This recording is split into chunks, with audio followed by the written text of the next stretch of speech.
पास शायद हमारे north India की मेंटेलिटी ज़्यादा है, उनके शक्ल पे पैसा है लेकिन घर में अकाउंट में पैसा नहीं है। बाकी सर सच बात तो ये है कि सर देखो मैथ साइंस से मेरी बनती नहीं थी। मैं कैसे थे बड़ा आप average- स्टूडेंट? सर मैं आउटस्टैंडिंग स्टूडेंट था सर पढ़ाई में। आउटस्टैंडिंग थे हाँ क्या? सर, क्लास के बाहर ही खड़े थे सर हमेशा। सर 10 रेस्टोरेंट खुल रहे हैं और 12 बंद हो रहे हैं, मेरा मैथ तो फेल हो गया सर, ये कैसे? सर क्योंकि ना इंडस्ट्री बहुत सैचुरेट हो गई है, भेड़ चाल में लोग देखा देखी में रेस्टोरेंट खोल रहे हैं। इफ़ आई वांट कि मेरे फूड की जो मेरा फूड है वो कंसिस्टेंट रहे, उसका टेस्ट सेम रहे, कि इंडिया में किसी रेस्टोरेंट को मिशेलिन स्टार अभी तक मिला क्यों नहीं है? ऐसा क्या चक्कर है? अभी बिल्कुल इंडिया में इसलिए नहीं आया कि उसका टायर उस लेवल पे बिकता ही नहीं है। सर कौन सा सीजन बेस्ट है एक होटल खोलने के लिए? तो सीजन हम काउंट करते हैं सर, समर आप कह लो सितंबर के बाद से लेके मार्च तक। तो वो कौन कौन से 3 सोर्सेज है? From where I can get the money? आपको ये कंट्रीज घूमने का शौक फर्स्ट ऑफ ऑल? तभी सर हम बाई ट्रेन पूरा इंडिया हम घूमते हैं। चाइना का माल था, इसकी कोई गारंटी नहीं। So why you prefer buying the things from China first of all? तो वहाँ पर बेटर चीज़ें मिलती हैं आज की डेट में, ठीक है। चाइना में बहुत सारे रीजन है, सिचुआन, ठीक है, शेजवान, हाँ कैंटोन, ठीक है, मैंडरिन, राइट। ये सब एरियाज है कैंटोन का। इस कारण आपको पहले वहाँ कोई लोकल हेल्प चाहिए।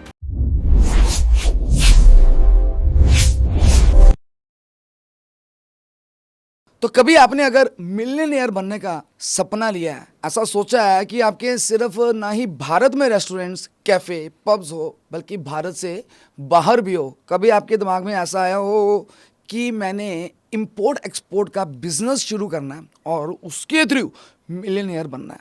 तो आज हमारे पॉडकास्ट में एक ऐसे गेस्ट हैं जिन्होंने 150 से ज़्यादा होटल, ना ही सिर्फ इंडिया में बल्कि दुबई, कनाडा, दुनिया के जगह जगह में होटल सेटअप किए हैं। एक ऐसे व्यक्ति आज हमारे बीच में जिनका जो माइंडसेट है वो एक मिलियनेयर का है। उन्होंने 35 लोगों को with his expertise, with his experience, with his guidance hotel खोलने में मदद की है और वो आज की डेट में मिलियनेयर है। लोग तो बहुत और भी है, लेकिन 35 लोग वो है जो कि आज की डेट में मिलियनेयर बन चुके हैं। तो मैं सबसे पहले टाइम वेस्ट ना करते हुए आज के हमारे गेस्ट एसपी जी का स्वागत करना चाहता हूं, जो कि हॉस्पिटैलिटी कंसल्टेंट है, वर्ल्ड ट्रैवलर है और चाइना में एक्सपोर्ट इंपोर्ट का बिजनेस करते हैं और लोगों को भी हेल्प करते हैं बिजनेस सेटअप करने में इंडिया के अंदर। हाँ जी एसपी साहब नमस्कार, कैसे हैं आप? सत श्री अकाल भाजी, ऑल गुड। तुसी कितना? फर्स्ट क्लास एसपी साहब, बहुत अच्छा लगा आप आए हो। लेकिन सबसे पहले मैंने आपसे एक बात करनी है कि पॉडकास्ट की इंट्रोडक्शन में तो मैंने इतनी फड़ी मार दिया कि that you are a king maker, आपने बहुत से लोगों को मिलियनेयर बनाया, राइट? और मेरे पास भी यही एक इंप्रेशन था कि आज मैं बढ़िया कपड़े डाल के आऊं, but you are wearing casual clothes on the podcast, ऐसा देखो क्यों? भाजी, इसको दो बातों में लेके चलेंगे। पहले तो हाँ, आप बड़े अच्छे कपड़े पहनकर आए हो, बिल्कुल हमारी हॉस्पिटैलिटी स्टैंडर्ड के हिसाब से आपकी ग्रूमिंग बिल्कुल टॉप द नॉच है। अच्छा, ठीक है जी, तो वहाँ तो आप पास हो। ठीक है। बाकी जो मेरी ग्रूमिंग की बात है भाजी, देखो मैं, आप कह सकते हो कि मुझे कैजुअल कपड़ों में और कैजुअल रहने में बहुत मेरे को अच्छा लगता है। मुझे कैजुअल रहना बहुत पसंद है, कैजुअल कपड़ों में रहना बहुत पसंद है। चाहे मैं फूड ट्रायल्स करा रहा हूँ, चाहे मैं मीटिंग्स अटेंड करता हूँ, चाहे मैं ट्रैवल करता हूँ, आप मुझे जीन्स और टी शर्ट में दिखोगे और मेरी एक प्रोप्राइटरी कैप में मुझे आप दिखोगे। सर अवार्ड फंक्शन में भी आपने कैजुअल क्लोथ्स ही डाले सर हुए हैं। हाँ, मुझे लोगों ने कहा कि आपको मतलब मेरे पीछे से 2 साल पहले मुझे एक अवार्ड मिला था, बेस्ट हॉस्पिटैलिटी कंसल्टेंट इन नॉर्थ इंडिया। तो मुझे कहा गया था कि वो टाइम्स अवार्ड है जो मिस रवीना टंडन जी आपको देंगी। ओके, तो मेरे जो बाकी के लोग देखे जो अवार्ड लेने आए थे, सब बड़े फॉर्मल कैजुअल्स में थे, और सर मैं ऐसे अवार्ड लेने गया क्योंकि सर मेरे को लगता है कि अगर मैं ये सोचूं कि मुझे क्या पहनना है, देखो जो अच्छा कपड़ा पहन के या अच्छे ग्रूम्ड होके गए, मेरे को कोई दिक्कत नहीं उस चीज़ से, लेकिन सर मैंने अपनी विजन ऐसी बनाई है, मैंने अपनी एक छवि बनाई हुई है लाइफ में लोगों के लिए कि मैं एक वो बंदा हूँ जो अपने कंफर्ट को पहले प्रायोरिटी देता है। और बेसिकली आप ये कहना चाह रहे हैं कि rather than wasting time on the clothes, वो टाइम आप किसी प्रोडक्टिव काम में सर हर बंदे की ना, देखो बहुत लोगों को कॉन्फिडेंस आता है कपड़ों के हिसाब से। हाँ आता है। कई लोग कोट पहनते, अच्छे कपड़े पहनते, उनको लगता है कि उनको कॉन्फिडेंस आ रहा है। सर मुझे कॉन्फिडेंस आता है कि मैं कितना कैजुअल रहता हूँ, क्योंकि मैं वो टाइम सोचने में लगा दूं कि आज मुझे क्या पहनना है, रादर देन सुबह उठ के जब मैं ये चीज़, लोग सोचते हैं कि आज यार ये कॉम्बिनेशन कपड़ों का पहनना है, ये फॉर्मल पहनने हैं, मैं सर उस चीज़ में ये सोचता हूँ कि यार पूरे दिन का मेरा प्लान क्या होना चाहिए, मुझे कहाँ ट्रैवल करना है, क्योंकि सर मेरा बैक टू बैक शेड्यूल बहुत हेक्टिक रहता है। Right, I know. मेरा एक रेस्टोरेंट कहीं खुल रहा है, किसी जगह सिटी में खुल रहा है, तो मुझे अपने आप को पहले उस चीज़ के लिए रेडी करना पड़ता है। ठीक है, जैसे कि आप मार्क जुकरबर्ग को जानते हो सर, जो फेसबुक वाला, मीटा के जो ओनर है, राइट। अब सर उनकी मैं इंटरव्यू देख रहा था, वो कह रहे थे कि मैं सुबह उठ के ना एक ही टी शर्ट पहनता हूँ काम पे आने के लिए। जब वो घर से निकलते हैं वो एक ग्रे कलर की normal round neck T shirt पहनते हैं, राइट। वो कहते हैं क्योंकि मेरा उसका मानना है कि मैं रोज उठूं, अगर रोज सोचूं आज क्या पहनना है, तो वो टाइम मैं वेस्ट कर रहा हूँ अपनी लाइफ का, वो उसको प्रोडक्टिव करने के लिए मैं फटाफट तैयार होकर अपने ऑफिस चला जाता हूँ। मैं समझ गया, तो ये उनकी productivity सोच है। productivity देखो की सर, तरफ। मैं ये मेरी सोच है पर्सनल कि मुझे कैजुअल रहना पसंद है। मैं समझ पर गया। जो लोग अच्छे कपड़े पहन के निकलते हैं, फॉर्मल्स पहन के कहीं जाते हैं, ऐसा नहीं कि उनकी प्रोडक्टिविटी कोई कम या ज़्यादा है मेरे से, बट वो उनका पार्ट है। उनका पार्ट है। मेरे को लगता है कि सर मैं ऐसे कंफर्टेबल हूँ। मुझे अभी आप बोलो कि पाजी ट्रैवल करना है, मैं अभी बैग रेडी करूंगा, निकल जाऊंगा ऐसे। राइट मुझे आप बोलो पाजी किचन में आके यार कुछ ट्राई करना है, तो मैं एप्रन पहनूंगा, मैं किचन में चला जाऊंगा। राइट राइट, मेरे को लगता है मेरे गो टू वो क्लोज है, मैं इसके अंदर बिल्कुल कंफर्टेबल हूँ। Absolutely right. तो इसी पॉइंट से एक चीज़ मेरे दिमाग में आ रही है कि एक इंडियन मेंटालिटी, समझ लीजिए, सॉरी फॉर माय वर्ड, मैं कोई मतलब पिन पॉइंट नहीं कर रहा, पर मैं जो मेरा एक्सपीरियंस है वहाँ पर ये है कि इंडिया में लोग जो है वो दिखावे पर ज़्यादा टाइम दे रहे हैं। जैसे कि आपने दिखावे पे आज कोई टाइम वेस्ट नहीं किया, बट जो मेरा एक्सपीरियंस है लाइफ का, बहुत मेरे फ्रेंड्स हैं, they can't afford iPhone 17 Pro Max, 2 lakh का फ़ोन है, सैलरी उनकी 20-25 हज़ार है, बट वो लोन पर मोबाइल ले रहे हैं। Car they can afford up to maximum 10 lakh की कार, राइट? वो बैटमैन वाली कार, क्या नाम है आपकी कार का, वो जो अभी लिया आपने? तो महिंद्रा की B6 है सर। हाँ, वो लोन पे ले रहे हैं, you know. So what I mean to say is कि ये जो मेंटालिटी है, क्या इंडियन लोगों को इस मेंटालिटी से बाहर आना पड़ेगा, rather than taking loan and always being in debt? Sir Indian mentality नहीं, मैं कहूंगा शायद हमारे नॉर्थ इंडिया की मेंटेलिटी ज्यादा है। अच्छा, ये नॉर्थ इंडिया आप की साउथ में जाओगे ना तो आपको लोग दिखेंगे नहीं कि वो अमीर है, उनके बैंक में पैसा है हाँ, और उनके शक्ल में पैसा नहीं है, या उनके कपड़ों में पैसा नहीं दिखता। ओके, हमारे पंजाब में आपको जो बंदा दिखेगा उसके पास आईफोन दिखेगा, महंगी महंगी गाड़ियां दिखेंगी, दिखेगी, उनके शक्ल पे पैसा है लेकिन घर में अकाउंट में पैसा नहीं है, नहीं लोन में है, डेप्ट में है, डेट में है, बिल्कुल क्योंकि है। दिखावा बहुत है यहाँ पे। मेरे केस में सर क्या है कि देखो आज मेरे को लगता है कि इतने साल हो गए, हमने कुछ लाइफ में अच्छा किया, कुछ थोड़ा बहुत अचीव किया, तो कुछ पैसे आए, तो अपनी लग्जरी लाइफ पे कुछ आदमी खर्चा भी करना चाहिए। नो डाउट मेरी कार भी लोन पे है, लेकिन उसमें लोन का अमाउंट बहुत कम है। राइट, ये नहीं कि अगर मेरी कार 30 लाख की है तो मैंने 5 लाख डाउन पेमेंट करके 25 लाख का लोन लिया है। लोग तो 2 लाख डाउन पेमेंट करके 28 लाख का भी लोन ले लेते हैं। ले लेते हैं। सो मैं वही कह रहा हूँ कि आपकी तरफ से राय क्या है उन लोगों को जो कि लाइफ में, मतलब अगर किसी बंदे को सक्सेसफुल बनना है अपनी लाइफ में, like you, right? I admire you, मैं आपको देखता हूँ, कि आपकी लाइफस्टाइल मैंने देखा है ना? तो सक्सेसफुल बनने के लिए गुरु मंत्र क्या देना चाहेंगे आप लोगों को? सर गुरु मंत्र कोई नहीं है। देखो मैं आपको बताता हूँ, आपने अपनी लाइफ जब शुरू की है, आपके लाइफ में विजन होगा कि बिल्कुल, मुझे इस विजन में आगे जाना है। राइट, आपको लगता है कि अगर आपको विजन के लिए अपने ऊपर इन्वेस्टमेंट करनी है, मतलब अपने बिजनेस में कुछ इन्वेस्टमेंट करनी है, तो पहले जो कुछ पैसे आपके पास बच गए हैं, जो आपने जोड़ लिए हैं, या आपको कोई पैसे दिए हैं आपके पेरेंट्स ने, उसे अपने बिजनेस में लगाओ। क्योंकि जब बिजनेस सक्सेसफुल होगा तो पैसे आएंगे, गाड़ियां भी आएंगी, कपड़े भी आएंगे, फोन भी सब आएंगे, कुछ आएगा। लेकिन अगर आप वो मनी पहले अपनी लग्जरी पे लगा दोगे तो फ्यूचर में आपको एक आदत पड़ जाएगी लग्जरी में रहने की, जो कि आपने अर्न नहीं की है, दिखावे की जिंदगी। तो उसके चक्कर में आप अपना भट्ठा बैठा लोगे और फ्यूचर में कुछ नहीं कर पाओगे। राइट, तो पहले कमा लो। अब सर मेरे केस में देखो सर, मैं जब बड़ी एक हम्बल फैमिली से बिलोंग करता हूँ। ठीक है, मेरे पेरेंट्स ने मुझे कहा था कि हमारे पास जितने पैसे होंगे हम तुझे उस हिसाब से पढ़ा सकते हैं। जब मैं होटल मैनेजमेंट करने गया, मैंने एग्जाम दिए, पूसा का एग्जाम होता है जो सरकारी हमारा होटल मैनेजमेंट का जो इंस्टीट्यूट है दिल्ली बेस्ड, इनके 25 से 30 आउटलेट है पूरे इंडिया में, और इनके 25 से आदत बड़ी है ना बिजनेस की, आउटलेट इंस्टीट्यूट 25 से 30 इंस्टीट्यूट है सर इंडिया में। आउटलेट है, हाँ जी, ठीक है, ठीक है, ठीक तो है। इनके 25 से 30 इंस्टीट्यूट है इंडिया में, उनकी फीस बड़ी नॉमिनल है। तो पापा ने कहा कि इसमें क्रैक कर ले, चंडीगढ़ में भी है, लोकल पढ़ लेना आराम से, राइट, हॉस्टल खर्चा बच जाएगा। ठीक है। बट सर वो था कि शायद हमारा रैंक इतना अच्छा नहीं आया, तो मुझे सीट मिल रही थी सर हैदराबाद में। इनिशियली तो हमने पैसे दे दिए, वहाँ जाके एडमिशन भी ले ली। बट फिर वही ना, उस टाइम पे इंटरनेट इतना स्ट्रांग नहीं था, ये कोई सोशल मीडिया भी नहीं था कि पता लगे कौन सा कॉलेज कितना अच्छा है। बिल्कुल बिल्कुल। तो मेरे फ्रेंड्स थे, उन्होंने मणिपाल का भी एग्जाम भरा हुआ था। मणिपाल में welcome group graduate school of hotel administration बख्शा, जहाँ से मैं पास आउट हूँ, सेम कॉलेज जहाँ के शाह विकास खन्ना पास आउट है, मेरे 10 से 12 साल सीनियर है वो। ओके। तो किसी ने मुझे कहा कि इसको क्रैक करना बड़ा मुश्किल है, कि सिर्फ 100 बच्चे लेते हैं वो पूरे इंडिया से हर साल। बट सर वही है कि हमने भी एग्जाम भर दिया, और तो सर पता नहीं कैसे सर भगवान की कृपा या हमारी एफर्ट से कुछ की वो एडमिशन हो गई वहाँ पे। अब जब एडमिशन हुई तो सर उनकी फीस तो आपको पता है सर, प्राइवेट कॉलेज है, आईटीसी का बैकड अप कॉलेज है, तो वेलकम ग्रुप का कॉलेज, तो वो फीस थोड़ी ज़्यादा थी। तो सर मेरे फादर ने मुझे कहा कि मैं तो स्टडी लोन ले देता हूँ, राइट, आप पढ़ाई करो अच्छे से, कोई प्रॉब्लम नहीं है, पर जब आप जॉब करनी शुरू करोगे आप अपना लोन उतारते रहना। खुद ही उतारेंगे आप लोन? तो आपने अपना लोन खुद ही उतारा? बिल्कुल उतारा सर। इनफैक्ट मेरी सिस्टर ने भी लोन लिया सर पढ़ाई करने के लिए, मेरे फादर ने मेरी सिस्टर को भी लोन लेके दिया, वो तो बहुत इंटेलिजेंट थे। हाँ। उन्होंने तो वो तो गोल्ड मेडलिस्ट हैं सर, तो उन्होंने तो अपना लोन उतार ही दिया, मेरा भी उतर गया था। लेकिन क्या था सर, जो कॉलेज के 4 साल जब हम पढ़ाई कर रहे थे ना, तो सर पे एक तलवार थी कि यार यहाँ से ना कुछ बन के निकलना है ताकि लोन उतार सके। प्रेशर, और वो प्रेशर थोड़ा ज़रूरी है सर।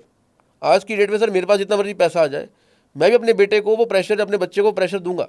सर मैंने बहुत केसेस देखे हैं सुसाइड के। पेरेंट्स का प्रेशर है, बच्चों के मार्क्स नहीं आए, बच्चे ने सुसाइड कर लिया, 17 साल का, 21 साल का, प्रेशर ना देना सर। सर मैं आपको बताता हूँ मेरी बात, मेरे मॉम जो है ना, हाँ, वो सर 10th और +2 में फर्स्ट आए थे पूरे अमृतसर में। वाओ, मेरी सिस्टर +2 पूरे मोहाली में फर्स्ट थी। राइट। सर मेरे को मेरे पेरेंट्स, फादर या मदर में से किसी ने कभी प्रेशर नहीं दिया, हाँ, चाहे वो क्लास 1 हो चाहे yeah, क्लास 10 हो। राइट। ये पाथ मैंने खुद चूज किया। सबने मना किया कि यार मेडिकल कर लो या होटल मैनेजमेंट क्यों करनी है, हाँ। इंजीनियरिंग कर लो, कोई प्रोफेशनल डिग्री और कर लो।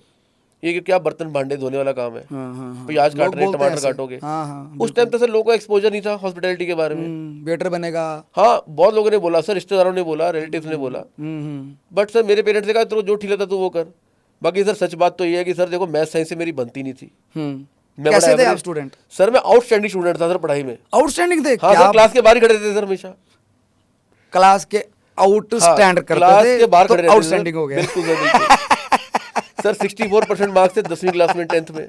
हाँ, 12th में आए थे 68%। तो 4% सर देखो इंक्रीमेंट भी हुआ अपना पढ़ाई के अंदर। ठीक है। उसके बाद सर मैंने देखा कि लाइफ में मैंने वो काम करना है या वो स्टडी या वो स्ट्रीम चूज करनी है जिसमें मैथ्स और साइंस ना हो। ठीक है, तो आपने फिर हॉस्पिटैलिटी में आया। हाँ सर, हॉस्पिटैलिटी में आ गया। लेकिन सर ये तो अब पता लग रहा है ना हमें आज की डेट में, खाना बनाने में साइंस है सर, तो सर टेम्परेचर है, टाइमिंग है सर, इंग्रेडिएंट का रोल है, ठीक है। और सर जब हम फूड कॉस्टिंग निकालते हैं, जब मेन्यू की प्राइसिंग करते हैं, उसमें पूरी मैथ्स है सर। तो साइंस मैथ्स से सर कोई नहीं भाग सकता। मैं तो भागने की कोशिश कर रहा था लेकिन मैं भाग नहीं पाया। राइट, कहीं ना कहीं तो सर मैथ्स साइंस आपको पकड़ ही लेगा लाइफ के अंदर। राइट। सर दो चीज़ें हैं आज की डेट में जो मैंने ऑब्जर्व किया है। One is the real estate and second is जिस फील्ड में आप हो, चाहे आप खुद होटल के ओनर हैं या फिर आप हॉस्पिटैलिटी कंसल्टेंट है, लेकिन आपकी तरह एक डेडिकेटेड वन वाला। तो क्या आप मेरे ऑडियंस को ये राय देना चाहेंगे कि अगर किसी ने आज की डेट में मिलियनियर बनना है तो पहले तो नौकरी वाला फंडा छोड़ दे कि नौकरी, आपको लगता है कि एक नौकरी शुदा बंदा लाइफ में पोर्शे खरीद सकेगा? सर ऐसा नहीं है, बहुत लोग ऐसे हैं जो जॉब में अच्छा कर रहे हैं लेकिन उनकी तादाद बड़ी कम होती है। Very rare, very very few आप कह सकते हो। लेकिन अगर आप देखो लग्जरी लाइफ लेनी है अगर आपको, तो आपको बिजनेस में आना ही पड़ेगा। आना पड़ेगा। और आज की डेट में बिजनेस करना भी बहुत इजी काम नहीं है सर। नहीं आपको एक बहुत बड़ी कैपिटल चाहिए पहले तो। कैपिटल के साथ साथ आपको पता हो कि किस स्ट्रीम में या किस लाइन में आपको पैसा लगाना है। राइट। ठीक है। हाँ। देखो मैंने अपने पैशन को, कुकिंग को अपना बिजनेस बनाया। बिजनेस बनाया, ठीक है। ठीक है।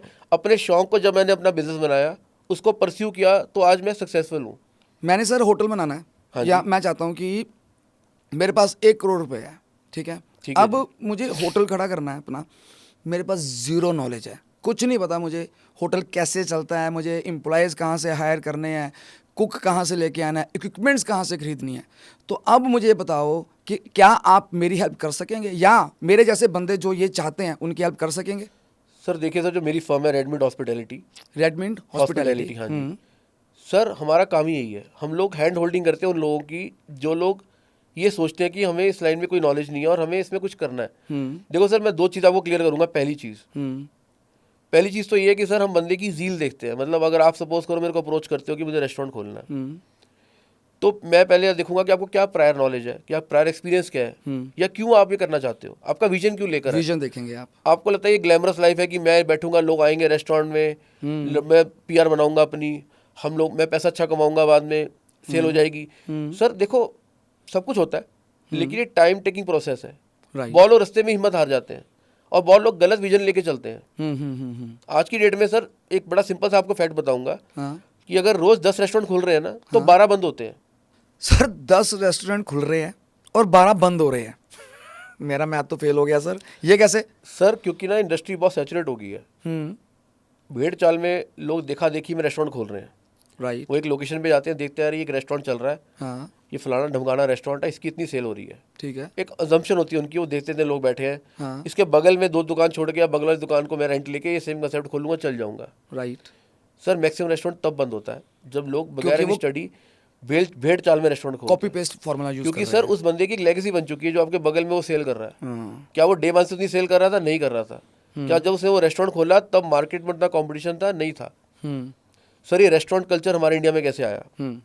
फैमिली सर एक छोटी जगह लेती थी, ठीक है, एक बोर्ड लगाया बाहर, शर्मा जी का ढाबा, वर्मा जी का ढाबा, विक्रांता ढाबा, विक्रांता ढाबा। अंदर उन्होंने थोड़ी बेसिक सीटिंग लगाई सर, एक छोटा पीछे किचन बनाया, आगे गल्ला बनाया, गल्ले पे लाला जी खुद बैठ गए, लाला जी का बेटा सर्विस कर रहा है, लाला जी की वाइफ और उनकी जो आगे लाला जी के जो बहू है कह लो या उनकी बेटी, वो पीछे खाना बनाती थी, मतलब घर की लेडीज खाना बनाती थी, घर के बंदे ही और नॉर्मल सा एक business घर को का चला खाना रहे देते थे। और फिर एक कंसेप्ट शुरू कहाँ हुआ था, हाईवेज पे शुरू हुआ था, जब लोग ट्रैवल करते थे ना, तो वो लोग रास्ते में खाना खाने के लिए रुकते थे, राइट, क्योंकि सर हर घर में खाना बनता ही है, तो पहले बाहर खाने का कोई कल्चर ही नहीं था। ठीक है, जो लोगों ने ट्रैवल करना शुरू किया सर, ढाबे बने रोड्स पे सर, राइट, ढाबों से आज देखो आप ग्लोरीफाइड ढाबे बन गए सर। आज की डेट में आप देखो, आज के लोग सुखदेव जाते हैं, मूर्थल, बिल्कुल सर। आप देखो आज दिल्ली जाते हो तो आपको पहले पता है मेरे को किस ढाबे पे रुकना है, भले भूख लगी ना और लगी हो, मन्नत, आपको होता है कि यार मन्नत पे रुकना है, सुखदेव पे रुकना है या हवेली पे रुकना है, ठीक है सर।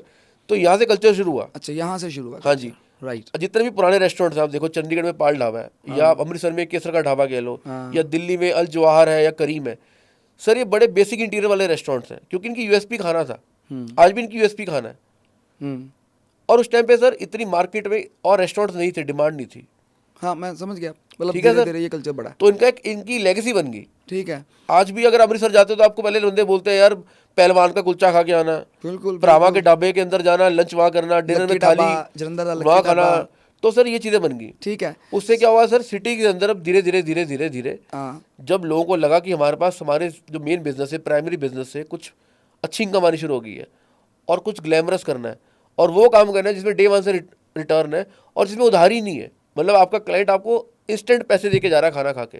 आप कोई और बिजनेस करते हो उसमें एक डेप्ट का टाइम होता है, एक उधारी का टाइम होता है, क्रेडिट का टाइम होता है, बिल्कुल, कि आज आपने माल लिया, जब माल बिकेगा तब आप उसको वेंडर को पेमेंट करोगे। यहाँ पे तो ये कि आपको वेंडर से जरूर उधारी मिल जाती है कि आज इस सब्जी वाले को आपने 40 दिन बाद कैश देके जाएगा, हाँ, कि सब्जी वाले को आपने पैसे देने हैं थोड़े दिन बाद, महीने के बाद देने हैं, मीट वाले वेंडर को आपने थोड़े दिन बाद पैसे देने हैं।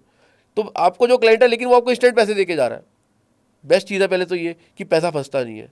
जो बंदा अपना प्रोडक्ट कंसिस्टेंट दे गया, जिस बंदे ने अपने खाने को टॉप नॉच रखा, सर्विस को टॉप नॉच रखा, ठीक है, जिस बंदे ने क्लाइंटल बना ली है, उसकी लोकेशन हिट हो गई है, उसका खाना डिफरेंट है, लोग कुछ डिफरेंट चीज़ मांग रहे हैं और वो दे रहा है, तो लोग वहाँ जाएंगे सर। अगर आप वही घिसा बेटा नहीं, अगर आप मैं वर्ड यूज़ कर रहा हूँ, अगर आप वही सोचो चीज़ की आज की डेट में केसर ढाबा के बगल में ढाबा खोल लूँगा तो आप नहीं चल पाओगे, भले आपका खाना केसर से बेटर क्यों ना हो, क्योंकि आपके खाने में लेगेसी नहीं है। तो ये मेरा मेजर पॉइंट है कि इस कारण रेस्टोरेंट्स बंद होते हैं जो बगैर स्टडी के या बगैर किसी प्रोफेशनल हेल्प के, बगैर किसी कंसल्टेंट के, या आप कह लो बगैर किसी प्रायर नॉलेज, प्रायर स्टडी के जो रेस्टोरेंट खोलते हैं वो ज़्यादा लास्ट नहीं कर पाते। सर एक absolutely right, so that is the reason आपकी ज़रूरत है हमें। आपके जो कंपनी है, it is in India, it is in Canada, it is in Dubai. तो मुझे अपने एक्सपीरियंस से ये चीज़ बताओ कि इफ़ आई वांट कि मेरे फूड की जो मेरा फूड है वो कंसिस्टेंट रहे, उसका टेस्ट सेम रहे ऑल द टाइम। अब KFC में जाते हैं हम, ठीक है, वो बकेट ली है, हमेशा टेस्ट सेम रहेगा, ठीक है। अभी मेरे एक दोस्त ने रेस्टोरेंट खोला था, उसका शेफ़ चले गया, उसका कुक छोड़ के चले गया। अब उसका जो रेस्टोरेंट था चल रहा था, राइट, 2-3 महीने अच्छा चला, उसके बाद वही क्लाइंट्स उसके रेगुलर हो गए थे। अब वो फूड खाने आए हैं, अब उनकी कंप्लेंट आ रही थी कि आपका फूड का टेस्ट तो डिफरेंट हो चुका है। तो फर्स्ट ऑफ ऑल क्वेश्चन ये है कि ये आप कैसे मेक श्योर करते हो अपने क्लाइंट्स के लिए कि उनका फूड कंसिस्टेंट रहे और उनका शेफ़ या फिर उनके कुक उनको छोड़ के ना जाए? इसके पीछे की साइंस क्या है, क्या करते हैं? सर पहली चीज़ तो ये है कि सर आपको अपनी SOPs बनानी पड़ेंगी डे वन से। आपको अपनी सारी रेसिपीज़ को डॉक्यूमेंट करना पड़ेगा, ठीक है, प्रॉपर कॉस्टिंग निकालनी पड़ेगी, पोर्शन सेट करने पड़ेंगे, ठीक है। जब आपके पास रेसिपी डॉक्यूमेंटेड है, हाँ, तो वो रेसिपी कोई भी बंदा फॉलो कर सकता है। बहुत रेस्टोरेंट्स अपनी शेफ के साथ बैठ के रेसिपी डॉक्यूमेंट नहीं करते। एज ए कंसल्टेंट जब हम फूड ट्रायल्स करते हैं, हाँ, हम मेक श्योर करते हैं कि हम एक एक ग्रामेज को मेजर करके हाँ, पूरा टाइमिंग प्रोसेस का, हाँ, खाने की प्रोसेस की, अगर एक दाल को 1 घंटा लगता है बनाने में, तो कितने मिनट में कितनी ग्राम क्या डालना है, ठीक है। कि जैसे पहले तेल गर्म हुआ, हाँ तेल गर्म हुआ, तेल गर्म होते टाइम पहला उसमें प्याज जाएगा या पहले उसमें गार्लिक जाएगा, जो भी चीज़ आती है कितने प्रोपोर्शन में कितने मिनट में जानी है, ठीक है। उसके 25वें मिनट में टमाटर जाएगा, 30वें मिनट में दाल डलेगी, तो जो चीज़ें हैं, तो मतलब बेसिकली आप डॉक्यूमेंट कर लेते हो। और अगर आपका कोई शेफ छोड़ के चले भी गया तो जो नया आएगा उसको आप वो जो रेसिपी है वो आप प्रोवाइड करोगे, बिल्कुल और उसको बोलोगे तूने अब इस रेसिपी पे काम करना इसको ताकि follow करना फूड आपका कंसिस्टेंट रहे। बिल्कुल सर। और क्या रहता है सर, देखो स्टाफ ज़्यादा देर तक टिके, हाँ, हम कोशिश करते हैं कि जो स्टाफ एग्जीक्यूटिव शेफ जो हेड शेफ होता है हेड शेफ है, और जो आपका मैनेजर है, 2 बंदे आपके पिलर है रेस्टोरेंट के, राइट, इन दोनों का हम आपके साथ 2 साल का टाइप मिनिमम करवाएं। तो हम टाई एक अप बेसिक करवाएं। कॉन्ट्रैक्ट करवाते हैं हाँ ताकि वो शेफ को भी एक सिक्योरिटी मिले कि 2 साल तक ये मालिक मुझे साथ रखेगा, हाँ और ओनर को भी ये एक सिक्योरिटी मिलती है कि शेफ 2 साल मेरे साथ चलने वाला है। हाँ, उन 2 साल के पीरियड में जो उसकी इंक्रीमेंट होंगे, दोनों का इंक्रीमेंट होगा, जो उनकी रिक्वायरमेंट्स हैं वो ओनर सेटिस्फाई करता है, और जो ओनर की रिक्वायरमेंट है वो शेफ और मैनेजर सेटिस्फाई करते हैं। राइट, ठीक ओनर है, की एक रिक्वायरमेंट रहती है कि उसका खाना कंसिस्टेंट रहे, फूड कॉस्ट मेंटेन रहे, राइट, उसकी स्पॉइलेज ना हो ज़्यादा, उसकी वेस्टेज ना हो, उसकी जो किचन ब्रिगेड है या वो जो रेस्टोरेंट की टीम है वो सारी एक तरह बिल्कुल स्ट्रीमलाइन हायरार्की फॉलो करे ठीक है, और ऑपरेशन स्मूथ चलने चाहिए। ठीक है। तो अब जो किचन के इक्विपमेंट्स हैं, फॉर एग्जांपल पिज़्ज़ा की मशीन होगी, बड़े बड़े अवन्स हो गए, ये सब आप मंगाते कहाँ से हो, मतलब, और ये कैसे मेक श्योर करते हो कि ये इनकी क्वालिटी टॉप नॉच रहे? सर देखो, डाउन द लाइन अब इतना एक्सपीरियंस हो गया है, हाँ मतलब इतने रेस्टोरेंट जब कर लिए हमने, खोल लिए हैं, होटल्स हो गए हैं, तो ये वेंडर जुड़ गए हैं अक्रॉस द वर्ल्ड हमारे साथ। राइट, कई चीज़ें ऐसी हैं सर जो लोकल फैब्रिकेशन से बनती हैं, जैसे कि आपने सिंक बनवाना है, टेबल बनवाने किचन के अंदर एसएस के, तो वो सब किचन की डायमेंशन के हिसाब से फैब्रिकेट होते हैं, ठीक है, एमएम के हिसाब से, तो वो आप कस्टमाइज़ करवाते हो। अच्छा, कई चीज़ें ऐसी हैं जो आप कस्टमाइज़ नहीं करवाते, जो साइजेस में आती है, जैसे फ्रिजेस आते हैं हमारे, हाँ तो वो फ्रिज के कौन से ब्रांड है, किन की रिलायबिलिटी ज़्यादा है, किन की वारंटी ज़्यादा अच्छी मिलती है, कौन से फ्रिज ऐसे जो आपको एक एस्टैब्लिश ब्रांड बन चुका है कि इसमें आपको सर्विस की दिक्कत नहीं आएगी, आफ्टर से सर्विस मिलती रहेगी, तो वो ब्रांड हमने एस्टैब्लिश हमने कर लिए हैं। पिज़्ज़ा किस लेवल का आप चाहते हो बनाना, क्योंकि पिज़्ज़ा में भी सर इक्विपमेंट में कोई अंत नहीं है सर, 50,000 से लेके सर 20 लाख तक के अवन मिलते हैं। तो ये आप इंडिया से लेते हैं कि जैसे कि आप हमको बता रहे थे कि दैट यू बाय द चीज़ें फ्रॉम दी चाइना, तो वहाँ से मंगाते हो? That's sir what China my- से वो बहुत मेरा चीज़ें क्वेश्चन है चाइना आपसे। से सर बहुत चीज़ें आती हैं, हाँ, लेकिन कई चाइना से चीज़ें नहीं आ सकती, जैसे अच्छा, BIS वो फिर नॉर्म्स आप के हिसाब से। वो आप इंडियन मैं आपको वो बाद में बताऊंगा कि कौन सी चीज़ें आज ला सकते हैं, कौन सी नहीं ला सकते। मेजर डिपेंड करता है सर क्लाइंट के पॉकेट के ऊपर।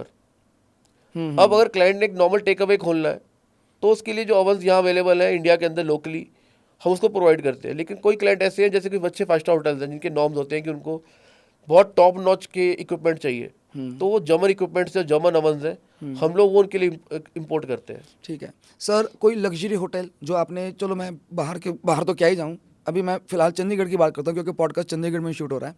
कुछ होटल्स जो आपने चंडीगढ़ में सेटअप किए हो, उनके नाम बताना चाहेंगे? चंडीगढ़ में सर अगर आप बात करोगे तो मेजरली तो सर हमारा जो प्रोफेशनल का जो एक्सपीरियंस है हमारा, वो रेस्टोरेंट्स, पब्स, लॉन्जेस के अंदर है। होटल में नोवोटेल सर अभी आपको पता होगा रिसेंटली कोविड के बाद खुला था, हाँ। ट्रिब्यून चौक पे, ठीक है, तो ये हमारा सर एक प्रोमिनेंट प्रॉपर्टी जो हमने की है सर। उसके अलावा अगर आप बात करोगे तो रिसेंटली अभी एम्ब्रोस होटल ओपन हुआ है, 36 रूम प्रॉपर्टी है TDI में। अभी एक होटल हमने क्लार्कसन खरड़ में किया है, हाँ जो भी ताज जिंजर उसको टेक ओवर करने लगा है। हाँ हाँ, मतलब जिंजर का नाम आ जाएगा, रेसिपीज और जो मैनेजमेंट है वो हमारी है सारी। राइट, बेसिकली उनके सिर्फ हम लोग फ्रेंचाइजी ले रहे हैं उसके अंदर उनके ब्रांड नेम के लिए, लेकिन रन उसे हम खुद करेंगे। ठीक है, एक ग्रैंड कोर्ट होटल है खरड़ में सर, अभी वो 2 दिन पहले डील हुई है, 30 रूम प्रॉपर्टी वो कर रहे हैं हम लोग सर। हाँ, तो ये इस सिटी के अंदर होटल है। इसके अलावा सर बाहर बहुत सारे होटल्स हैं, राइट, ठीक, धर्मशाला में है, कुछ पंजाब में है, कुछ हरियाणा में है, कुछ हिमाचल में है। अभी सर मैं देवघर में एक प्रॉपर्टी कर रहा हूँ झारखंड के अंदर, हाँ, तो वो बड़े एक प्रोमिनेंट पॉलिटिशियन है, मैं उनका नाम नहीं ले सकता, ठीक है, तो उनकी प्रॉपर्टी है सर। वहाँ और कर रहे हैं। हाँ जी, हाँ जी। और ऐसे उन्हीं के लिए सर कुछ परचेजिंग के लिए भी थोड़े दिनों में मैं चाइना निकल रहा हूँ, उनका सारा होटल का सामान इस हम लोग 29 चाइना को से लेकर आएंगे। शैनिगंज हाँ जा सर, रहे हो। 29 को सर मैं ठीक जा है। रहा हूँ। तो सर ये जो आप होटल्स खोलते हैं, राइट, इंडिया के अंदर स्पेशली बात कर रहा हूँ, अभी मैं अब्रॉड की बात नहीं कर रहा, तो are these hotels Michelin star, ये जो आप खोलते हैं होटल्स लोगों के लिए? सर होटल्स इंडिया में ना, हाँ, उनको आप मिशेलिन के साथ रेट नहीं करते हो। ओके, ये रेटिंग मिशेलिन स्टार जो होती है सर रेस्टोरेंट्स के लिए होती है सर। ठीक है, पहले तो सर मैं आपको समझाता हूँ कि मिशेलिन स्टार होता क्या है सर। बिल्कुल, ये बताओ, मैं हाँ इसके जी, हाँ बारे जी। जानना चाहता हूँ। सर क्या है कि सर मिशेलिन आपको पता होगा सर टायर कंपनी टायर है। कंपनी है, सर ये बड़ी प्रीमियम टायर्स बेचती है। ठीक है, इसके ऊपर एक कंपनी आती है पिरेली, जो फॉर्मूला 1 के टायर्स बनाती है। ठीक है, इंडिया में टायर्स के नाम पे अगर हम बात करें तो MRF है, JK है, सीएट है, हाँ, ब्रिजस्टोन है, हद से ज़्यादा अगर बात करें। हाँ, अब सर आप पूछोगे टायर कंपनी का क्या लिंक है सर फूड के साथ? क्या लिंक है? बिल्कुल है, सर अर्ली 1900s में ना मिशेलिन यूरोप में बड़ा प्रोमिनेंट था। ओके, तो मिशेलिन उन कंट्रीज़ में, जैसे जर्मनी के अंदर जर्मन कार्स आपको पता है फेमस है, तो वो लोग रेकमेंड करते थे कि आप हमारा टायर डलवाओ, ये वाला मिशेलिन का। ठीक है, तो मिशेलिन का टायर जो लोगों ने डलवा लिया, तो उन्होंने क्या किया, उन्होंने ना एक बेसिकली एक कॉन्सेप्ट बनाया कि अगर आप हमारा टायर डलवा रहे हो, या बेसिकली एक गाइड बनाई कि आप अगर कहीं घूमने आते हो यूरोप में, तो यूरोप पूरा जुड़ खुला हुआ आपस में, तो आपने गाड़ी में जा रहे हो तो उन्होंने कोई कोई प्लेसेस है, कोई ढाबे थे, कोई रेस्टोरेंट्स है ऑन द वे हाईवे के ऊपर पूरे अक्रॉस द यूरोप कि यहाँ अगर आप रुकोगे रास्ते में खाना खाने के लिए तो हम रेकमेंड करते हैं कि ये ढाबे अच्छे हैं या ये रेस्टोरेंट्स अच्छे हैं। अच्छा, एक गाइड बनाई, उसमें होटल्स का नाम लिखे या रेस्टोरेंट्स तो का नाम मिशेलिन लिखे। वालों ने अपने हर बंदे को गाइड देनी शुरू कर दी कि सर आप टायर लगवा रहे हो हमसे, आप अगर घूमने जाते हो यूरोप में कहीं पे भी तो हमारे हिसाब से ये खाना अच्छा है, इसका इसका चिकन अच्छा है, इसका मटन अच्छा है, इसका ठीक है, इंडियन अच्छा है, ठीक है, इसका चाइनीज अच्छा ठीक है, ठीक है, इसका यूरोपियन अच्छा है। ठीक है, वहां से सर ये कंसेप्ट इतना पॉपुलर हो गया हाँ कि अब किसी भी अच्छे रेस्टोरेंट को रेट करना होता है हाँ तो उसको 3 रेटिंग मिलती है।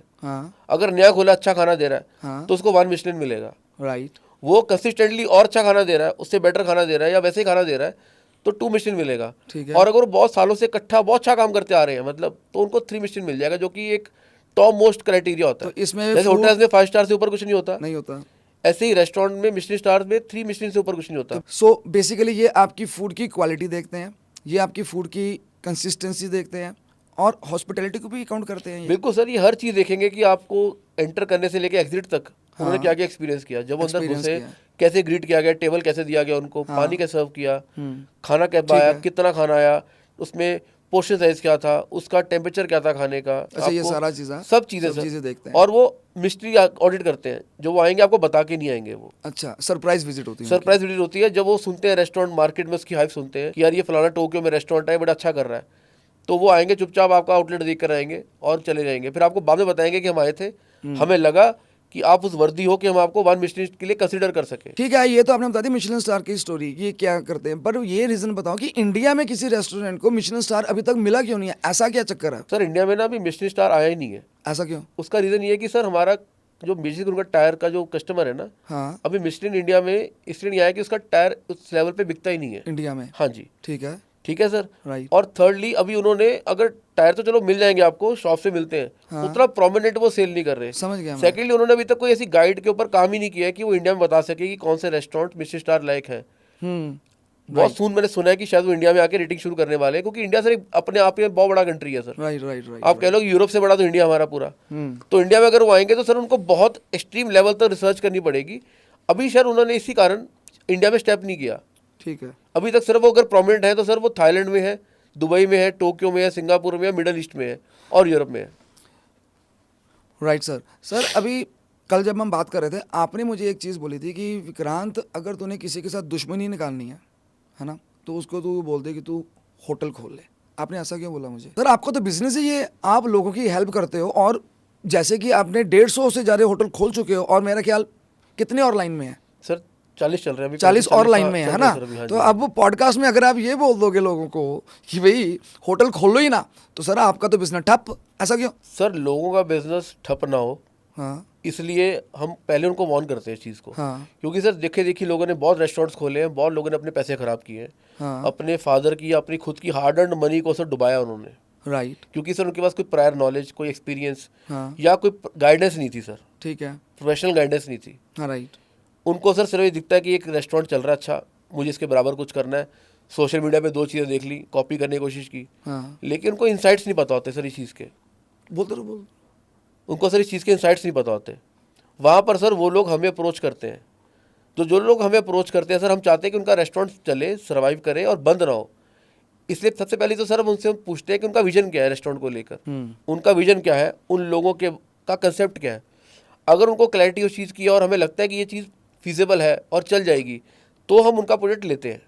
अगर मुझे लगता है कि सिर्फ हवा में बातें हैं, कोई विजन नहीं है और ये लोग सिर्फ अपने पेरेंट्स का पैसा खराब करेंगे, तो सर बहुत प्रोजेक्ट ऐसे हैं जो हम क्लाइंट्स को मना कर देते हैं कि सर कहीं और इन्वेस्ट कीजिए, ये लाइन आपके लिए और आपके बच्चे के लिए नहीं है, क्योंकि आपका कोई विजन नहीं है उस चीज़ को लेके। लोग सोचते हैं सर कि एक बार इन्वेस्टमेंट कर दी, ये हमारा साइड बिजनेस बन गया, अपने आप चलता रहेगा, हमें ऑटो मोड पे पैसे आते रहेंगे।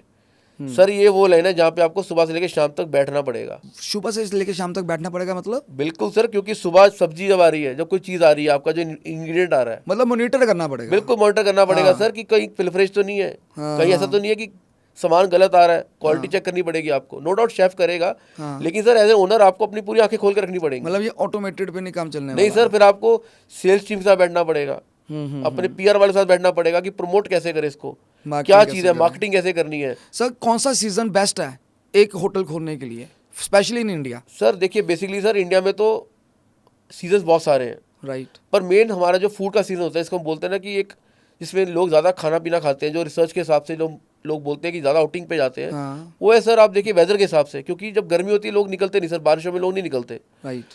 तो सीजन हम काउंट करते हैं सर समर, आप कह लो सितंबर के बाद से लेके मार्च तक, तो क्योंकि बड़ा प्लेजेंट मौसम होता है इंडिया में। हाँ, सर्दियाँ होती हैं, लोग खाना भी खाते हैं, सब शादियों का सीजन तब होता है सर। बिल्कुल। लोग ट्रैवलिंग दिनों में सबसे करते ज़्यादा हैं पैसा सर, शादियों के बिल्कुल। सीजन न्यू ईयर में पे है। लोग बहुत ट्रैवल करते हैं सर, दिवाली आती है सर, दिवाली में बड़ा खर्चा करते हैं लोग, बाहर खाना खाते जाते हैं। ठीक है।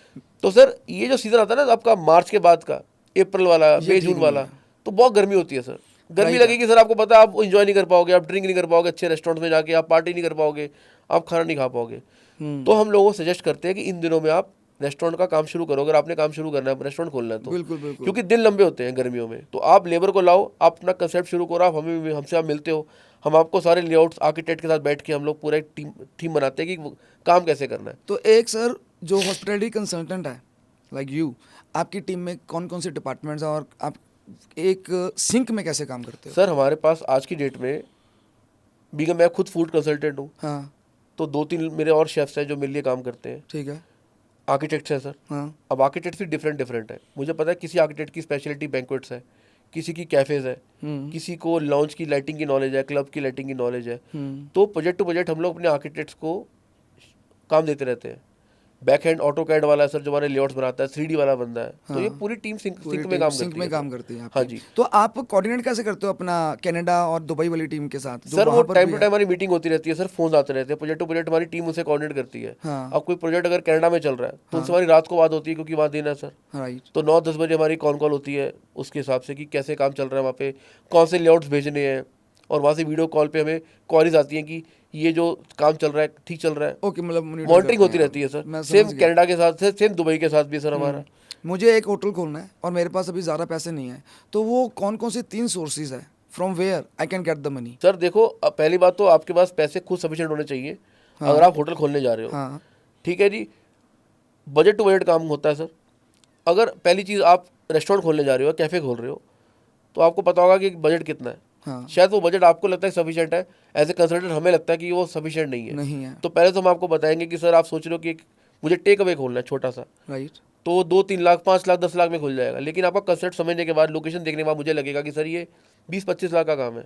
ठीक है। तो आप बोलोगे सर है तो 10 लाख मेरे पास। तो उसमें या तो ये कि आप पार्टनर लेकर आओ अपने साथ, एक आपने किसी दोस्त को पार्टनर बना लो। पर आपको लगता है पार्टनर पे काम करना चाहिए? सर पार्टनर पे तब काम करो जो आपको लगे उस पार्टनर की विजन आपकी जितनी सेम है, कि वो आपकी आपके साथ business, बिजनेस सेंस मैच करता है। मैच कर रही है। ये नहीं कि ये मेरा अच्छा दोस्त है इसका 10 लाख बड़े से ले लेता हूँ। तो बैंक से अगर पैसे लेके काम करूँ तो? सर बैंक से लोग लेके काम करते हैं, बड़े बड़े प्रोजेक्ट्स होटल्स बैंक से ही बनते हैं, राइट। क्योंकि सर उनकी एक लेगेसी बनी होती है। देखो हायत अगर पैसे लेके कर रहा है बैंक से, लोन लेके वो तो काम पुराना कर है, नए वालों की बात कर रहा रहा है। नए वालों में सर आपकी क्रेडिबिलिटी नहीं है अभी, तो मुझे नहीं पता आप वो बैंक के पैसे दे पाओगे कि नहीं दे पाओगे। बहुत लोग तभी डूबते हैं सर जब वो लोग उधार या ओवरहेड्स अपने बढ़ा लेते हैं। ये रेस्टोरेंट बंद होने का बहुत बड़ा कारण है कि वो अपने आप को कभी मैनेज नहीं कर पाते, कि अपने वो फाइनेंसिस मैनेज नहीं कर पाते, वो एस्टिमेट नहीं लगा पाते कि कितना खर्चा फ्यूचर में होने वाला है। तो वो एस्टिमेट आप लगा के देते हैं उनको? सर हम लोगों को बोलते हैं कि भाई साहब अगर आपने 1 करोड़ लगाना है रेस्टोरेंट में, हाँ। 1 करोड़ मत लगाओ। अगर आपके पास 1 करोड़ रुपए है तो सिर्फ 60-70 लाख रुपए ही लगाओ। होटल के ऊपर 30 लाख रुपए चलाने के लिए रखो, वर्किंग कैपिटल। चलाने के लिए मतलब सर? सर जैसे आप अगर रेस्टोरेंट खोल रहे हो, आप ये लेके चलो कि 6 महीने तक के एक्सपेंसेस आपके पास डे 1 से हो। 6 महीने के? हाँ जी, भले आपका रेस्टोरेंट डे 1 से चल जाए, लेकिन आपके पास 6 महीने का बैकअप चाहिए।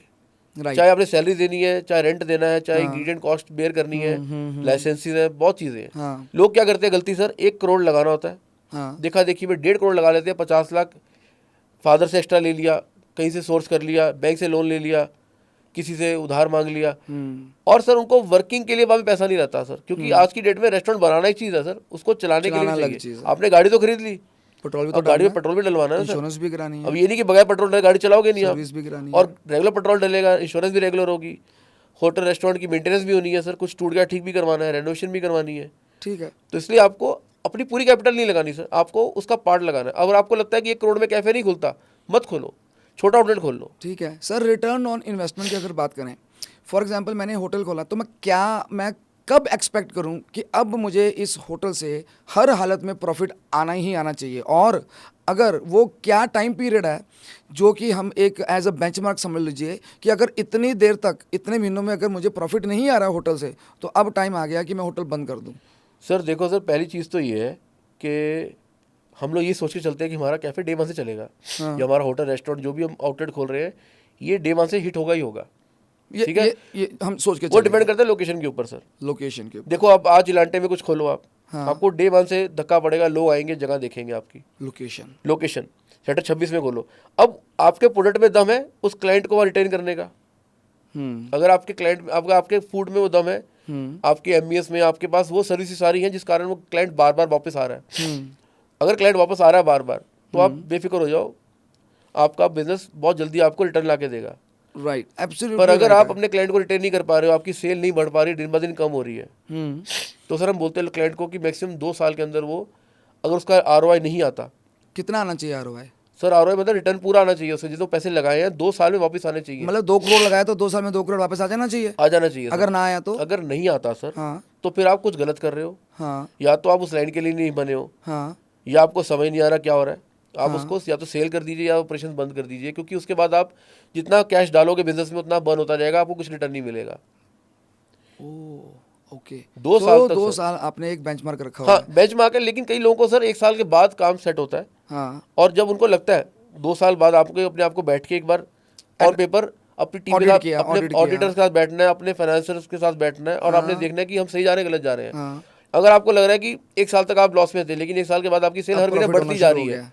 तो आप अपने आपको और टाइम दो। ये 2 साल में तब कह रहा हूँ आपको कि अगर 2 साल तक आपको लग रहा है कि स्टैग्नेंट सेल आ रही है, ठीक है, या 2 साल में आपको लग रहा है कि मैं ग्रोथ नहीं कर पा रहा हूँ, मैंने सारे पैंतरे आजमा लिए, सारे टैक्टिक्स कर लिए, मैंने सेल बढ़ाने के, मैंने मार्केटिंग भी कर ली, मैंने डिस्काउंट भी दे दिया, मैंने सारे सोशल मीडिया प्लेटफॉर्म पे अपने आप को इवेंट्स भी कर लिए, मैंने अपने आप को हर जगह सब कुछ कर लिया, सब कुछ करके देख लिया, फिर भी अगर मेरा बिजनेस सेट नहीं हो रहा, तो आपको 2 साल बाद हाथ खड़े कर देने चाहिए और उस बिजनेस से मूव कर जाना चाहिए, क्योंकि ना कि आपका पैसा सर, आपकी एनर्जी भी वेस्ट हो रही है। सर मैंने आपसे क्वेश्चन पूछना है। फॉर एग्जांपल एक होटल है, ये रेस्टोरेंट है, एंड वो बंदे ने, हम होटल में गए, हमें दिख गया कि होटल में उसने बंदे ने बहुत पैसा लगाया हुआ है, सुंदर है, एस्थेटिक है, everything is fine over there, but उसकी सर्विस जो है वो सही नहीं है, मतलब हॉस्पिटैलिटी की बात कर रहा हूँ, वो बेटर नहीं है। तो मैंने फर्स्ट ऑफ ऑल, मैं कैसे उस होटल के ओनर को अप्रोच करूँ और अपना फीडबैक दूँ, और वो भी इस माध्यम से फीडबैक दूँ कि मेरा feedback as it is exactly उसके पास पहुँचे। एग्जांपल दे रहा हूँ आपको, इस वैलेंटाइंस डे पे I was in London with someone special. मैं एक लंदन में जगह शार्ड, उसके साथ एक बिल्डिंग है, हम वहाँ पर बैठे हुए थे, एंड मुझे अभी 15 मिनट हुए थे, वी वर हैविंग ड्रिंक्स। वो आई, कहती कि सर आप ये बाहर से उठ के टेबल पर जाना चाहेंगे, because you should start eating the starters शुरू किए रहे, वो हम स्टार्टर्स ले रहे थे, बातें कर रहे थे, फिर एक और बंदा आ गया, वेटर सर आपका मेन कोर्स लेके आए, और हमें वो तंग कर रहा था। और फिर लेटर ऑन 45 मिनट्स के बाद हमें ये कहता है कि आपके पास 45 मिनट्स रह गए, आफ्टर 1.5 आवर टोटल आपको लीव करना पड़ेगा। सो सर इस तरह की हॉस्पिटैलिटी अगर आपको मिले तो first of all is it good, और सेकंड ओनर के पास इसकी बात कैसे पहुंचाई जाए? सर पहली चीज़ तो सर एक्सेप्टेबल नहीं है। देखो एक्सेप्टेबल नहीं है ना, एक एक्सपीरियंस के लिए बाहर जा रहे हो, खाना खाने के लिए, बिल्कुल किसी स्पेशल के साथ, फैमिली के साथ बाहर जा रहे हो, हाँ, अपने माइंड को रिलीव करने के लिए जा रहे हो। 10 टेंशन है सर आपको लाइफ में बिजनेस को लेके। आप खाना खाने बाहर गए, आप डेट पे गए अपनी गर्लफ्रेंड के साथ या वाइफ के साथ, हाँ, अब आप बैठे हो, आप अच्छा स्पेशल टाइम स्पेंड करो, वैलेंटाइंस का, हाँ, साल में एक बार आता है, राइट, वो आपके रिलेशन को मेक और ब्रेक भी कर सकता है। बिल्कुल।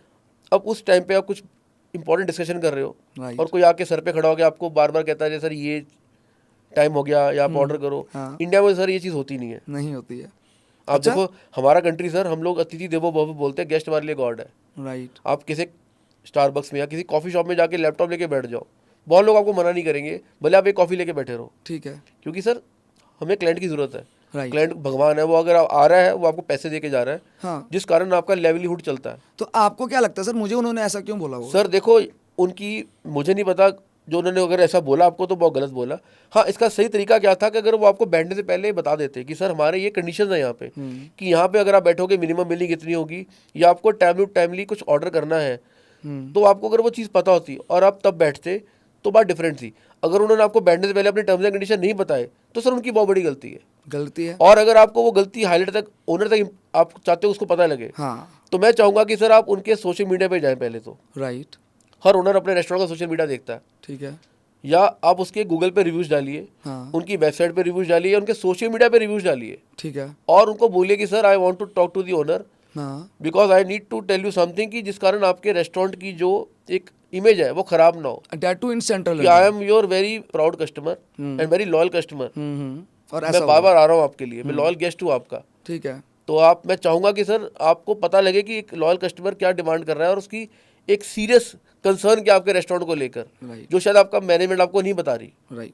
तो जब आप उसको ये चीज़ें बताओगे सोशल मीडिया पे, ट्विटर पे भी टैग करोगे, हाँ टैग तब करोगे जब आपको पता लगेगा ओनर कौन है। हाँ। बट मेजरली जो ये पेजेस होते हैं ये सोशल मीडिया हैंडल करती है और ओनर डायरेक्ट उनके टच में होता है, तो आप उस रेस्टोरेंट के नाम को हैशटैग करके आप उस पर डाल सकते हो। डाल सकते हैं, ठीक है। आप आपके ये, अगर अच्छा ये रहेगा कि आप उस पर नेगेटिव मत लिखो, आप बोलो कि sir I have a very serious concern about your restaurant, I want to highlight a point which I was not satisfied for.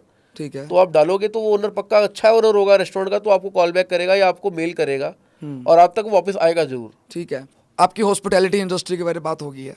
अब थोड़ा सा मैं फन फैक्टर में आता हूँ, आपकी लग्जरियस लाइफ के बारे में बात करना चाहता हूँ। Sir you have visited around 40 countries. 33 sir, अभी पर 40 हो जाएंगी सर इस साल के एंड तक। हो जाएगी, राइट। तो भाई साहब ये बताओ कि आपको ये कंट्रीज घूमने का शौक पड़ा कैसे, फर्स्ट ऑफ ऑल? सर शौक बचपन से था। हाँ मेरे फादर जब बैंक में थे, जॉब करते थे, अब तो रिटायर हो गए हैं, हाँ तो वो एक गवर्नमेंट कुछ फंड देती है 2 साल में एक बार कि आप जाओ घूमो, इंडिया एक्सप्लोर करो। राइट। तो सर तभी सर हम बाई ट्रेन पूरा इंडिया हम घूमते थे, ठीक है। मतलब कन्याकुमारी से लेके जम्मू कश्मीर तक, इधर कंचनजंगा तक। इधर गैंगटॉक से लेके सर आप कह लिए अपना ये राजस्थान तक, पूरा इंडिया सर मेरे पेरेंट्स ने मुझे घुमाया, फादर ने, मैं, मेरी सिस्टर, मेरे मदर, हर 2 साल में हम घूमते थे। ठीक है। तो ये तो अगर डोमेस्टिक लेवल का काम चलो, सर वो आदत फादर से पड़ी। बचपन में शौक तो मुझे भी था घूमने का, लेकिन सर अर्ली स्टेजेस में जब मैं मणिपाल पढ़ रहा था, तो मणिपाल भी यहाँ से आप कह लो कर्नाटका में है, सिक्किम मणिपाल नहीं है, बहुत लोग कन्फ्यूज़ होते हैं। सिक्किम मणिपाल डिस्टेंट लर्निंग है, मैं बात कर रहा हूँ मणिपाल कर्नाटका में, जो उडुपी के पास है, मैंगलोर के पास है, जहाँ हमारी यूनिवर्सिटी है, पूरा टाउन है मणिपाल। तो सर आने जाने का ही 2 दिन का जर्नी होती थी ट्रेन में हमारी, बड़ा फन करते थे लोग, बड़ा मस्ती करते थे। तो घूमने शौक तो बचपन से था सर। ठीक है। अर्ली स्टेजेस ऑफ करियर में सर पैसे नहीं थे, तो कहाँ घूमना सर, कहाँ घूमना था? आज थोड़े बहुत पैसे आ गए हैं सर, तो वो शौक पूरे कर लेते तो हैं। ये सारा पैसा जो आपके पास आया है, ये आपकी इसी फील्ड से आया, हॉस्पिटैलिटी वाले के साथ, कि आपकी एक्सपोर्ट इंपोर्ट के बिजनेस से भी पैसा आता है? सर मेरा प्राइमरी बिजनेस देखो सर, वो तो है जो आपको पता ही है सर, हॉस्पिटैलिटी कंसल्टेशन पर ये इंपोर्ट एक्सपोर्ट का भी तो है। इंपोर्ट एक्सपोर्ट सर मैं आपको बताता हूँ, दोनों चीज़ें हैंड टू हैंड जाती हैं सर। ठीक है। मैं सर आज से 5-6-7 साल पहले चाइना गया सर, हाँ एक होटल का सामान लेने के लिए क्लाइंट के साथ। ठीक है। जब मैं गया सर तो मैंने को लगा कि यार हम चाइना को जा रहे हैं सामान लेने के लिए। बिल्कुल ठीक बात है सर, क्योंकि कहा जाता है कि चला तो चांद तक, नहीं तो शाम तक। तो पहले तो ये बताओ, चाइना में आप सामान क्यों लेने गए? भाई चाइना की तो रेपुटेशन ही बड़ी खराब है, उनका तो सामान 2 मिनट में खराब हो जाता है, राइट? ऐसा है कि नहीं है? आज की डेट में हम सामान खरीदते हैं किसी दुकानदार से, मैं लेके आया, शाम को ख़राब हो गया, मैंने उसको बोला कि तेरा सामान ख़राब हो गया भाई, वापस कर रहे हो? वो कहेगा भाई साहब ऐसा है, चाइना का माल था, इसकी कोई गारंटी नहीं। So why you prefer buying the things from China first of all? Sir जब मैं 6-7 साल पहले चाइना गया ना, हाँ मेरी विजन भी आपको लेके सेम थी हाँ। कि चाइना की चीज़ तो पता चलती नहीं है, नहीं चलती चले है। तो चांद तक, नहीं तो शाम तक। शाम तक। बट सर जब चाइना गए, मेरा टोटली आउटलुक चेंज हो गया। अच्छा। सर चाइना में लोग जो चीज़ें ला के इंडिया बेच रहे हैं ना, हाँ। जो शाम तक चलती हैं, हाँ हाँ। वो चीज़ें वो लेकर आते हैं, सस्ती होती हैं, ताकि उसकी इंडिया में मार्केट है, क्योंकि इंडिया की मार्केट सस्ती चीज़ों के लिए है। अच्छा, वो प्रोडक्ट ही बैड क्वालिटी का लेते हैं, सस्ता। चाइना से चीज़ें तब आनी शुरू हुई जब चीज़ें लोग सस्ती लाते थे, राइट।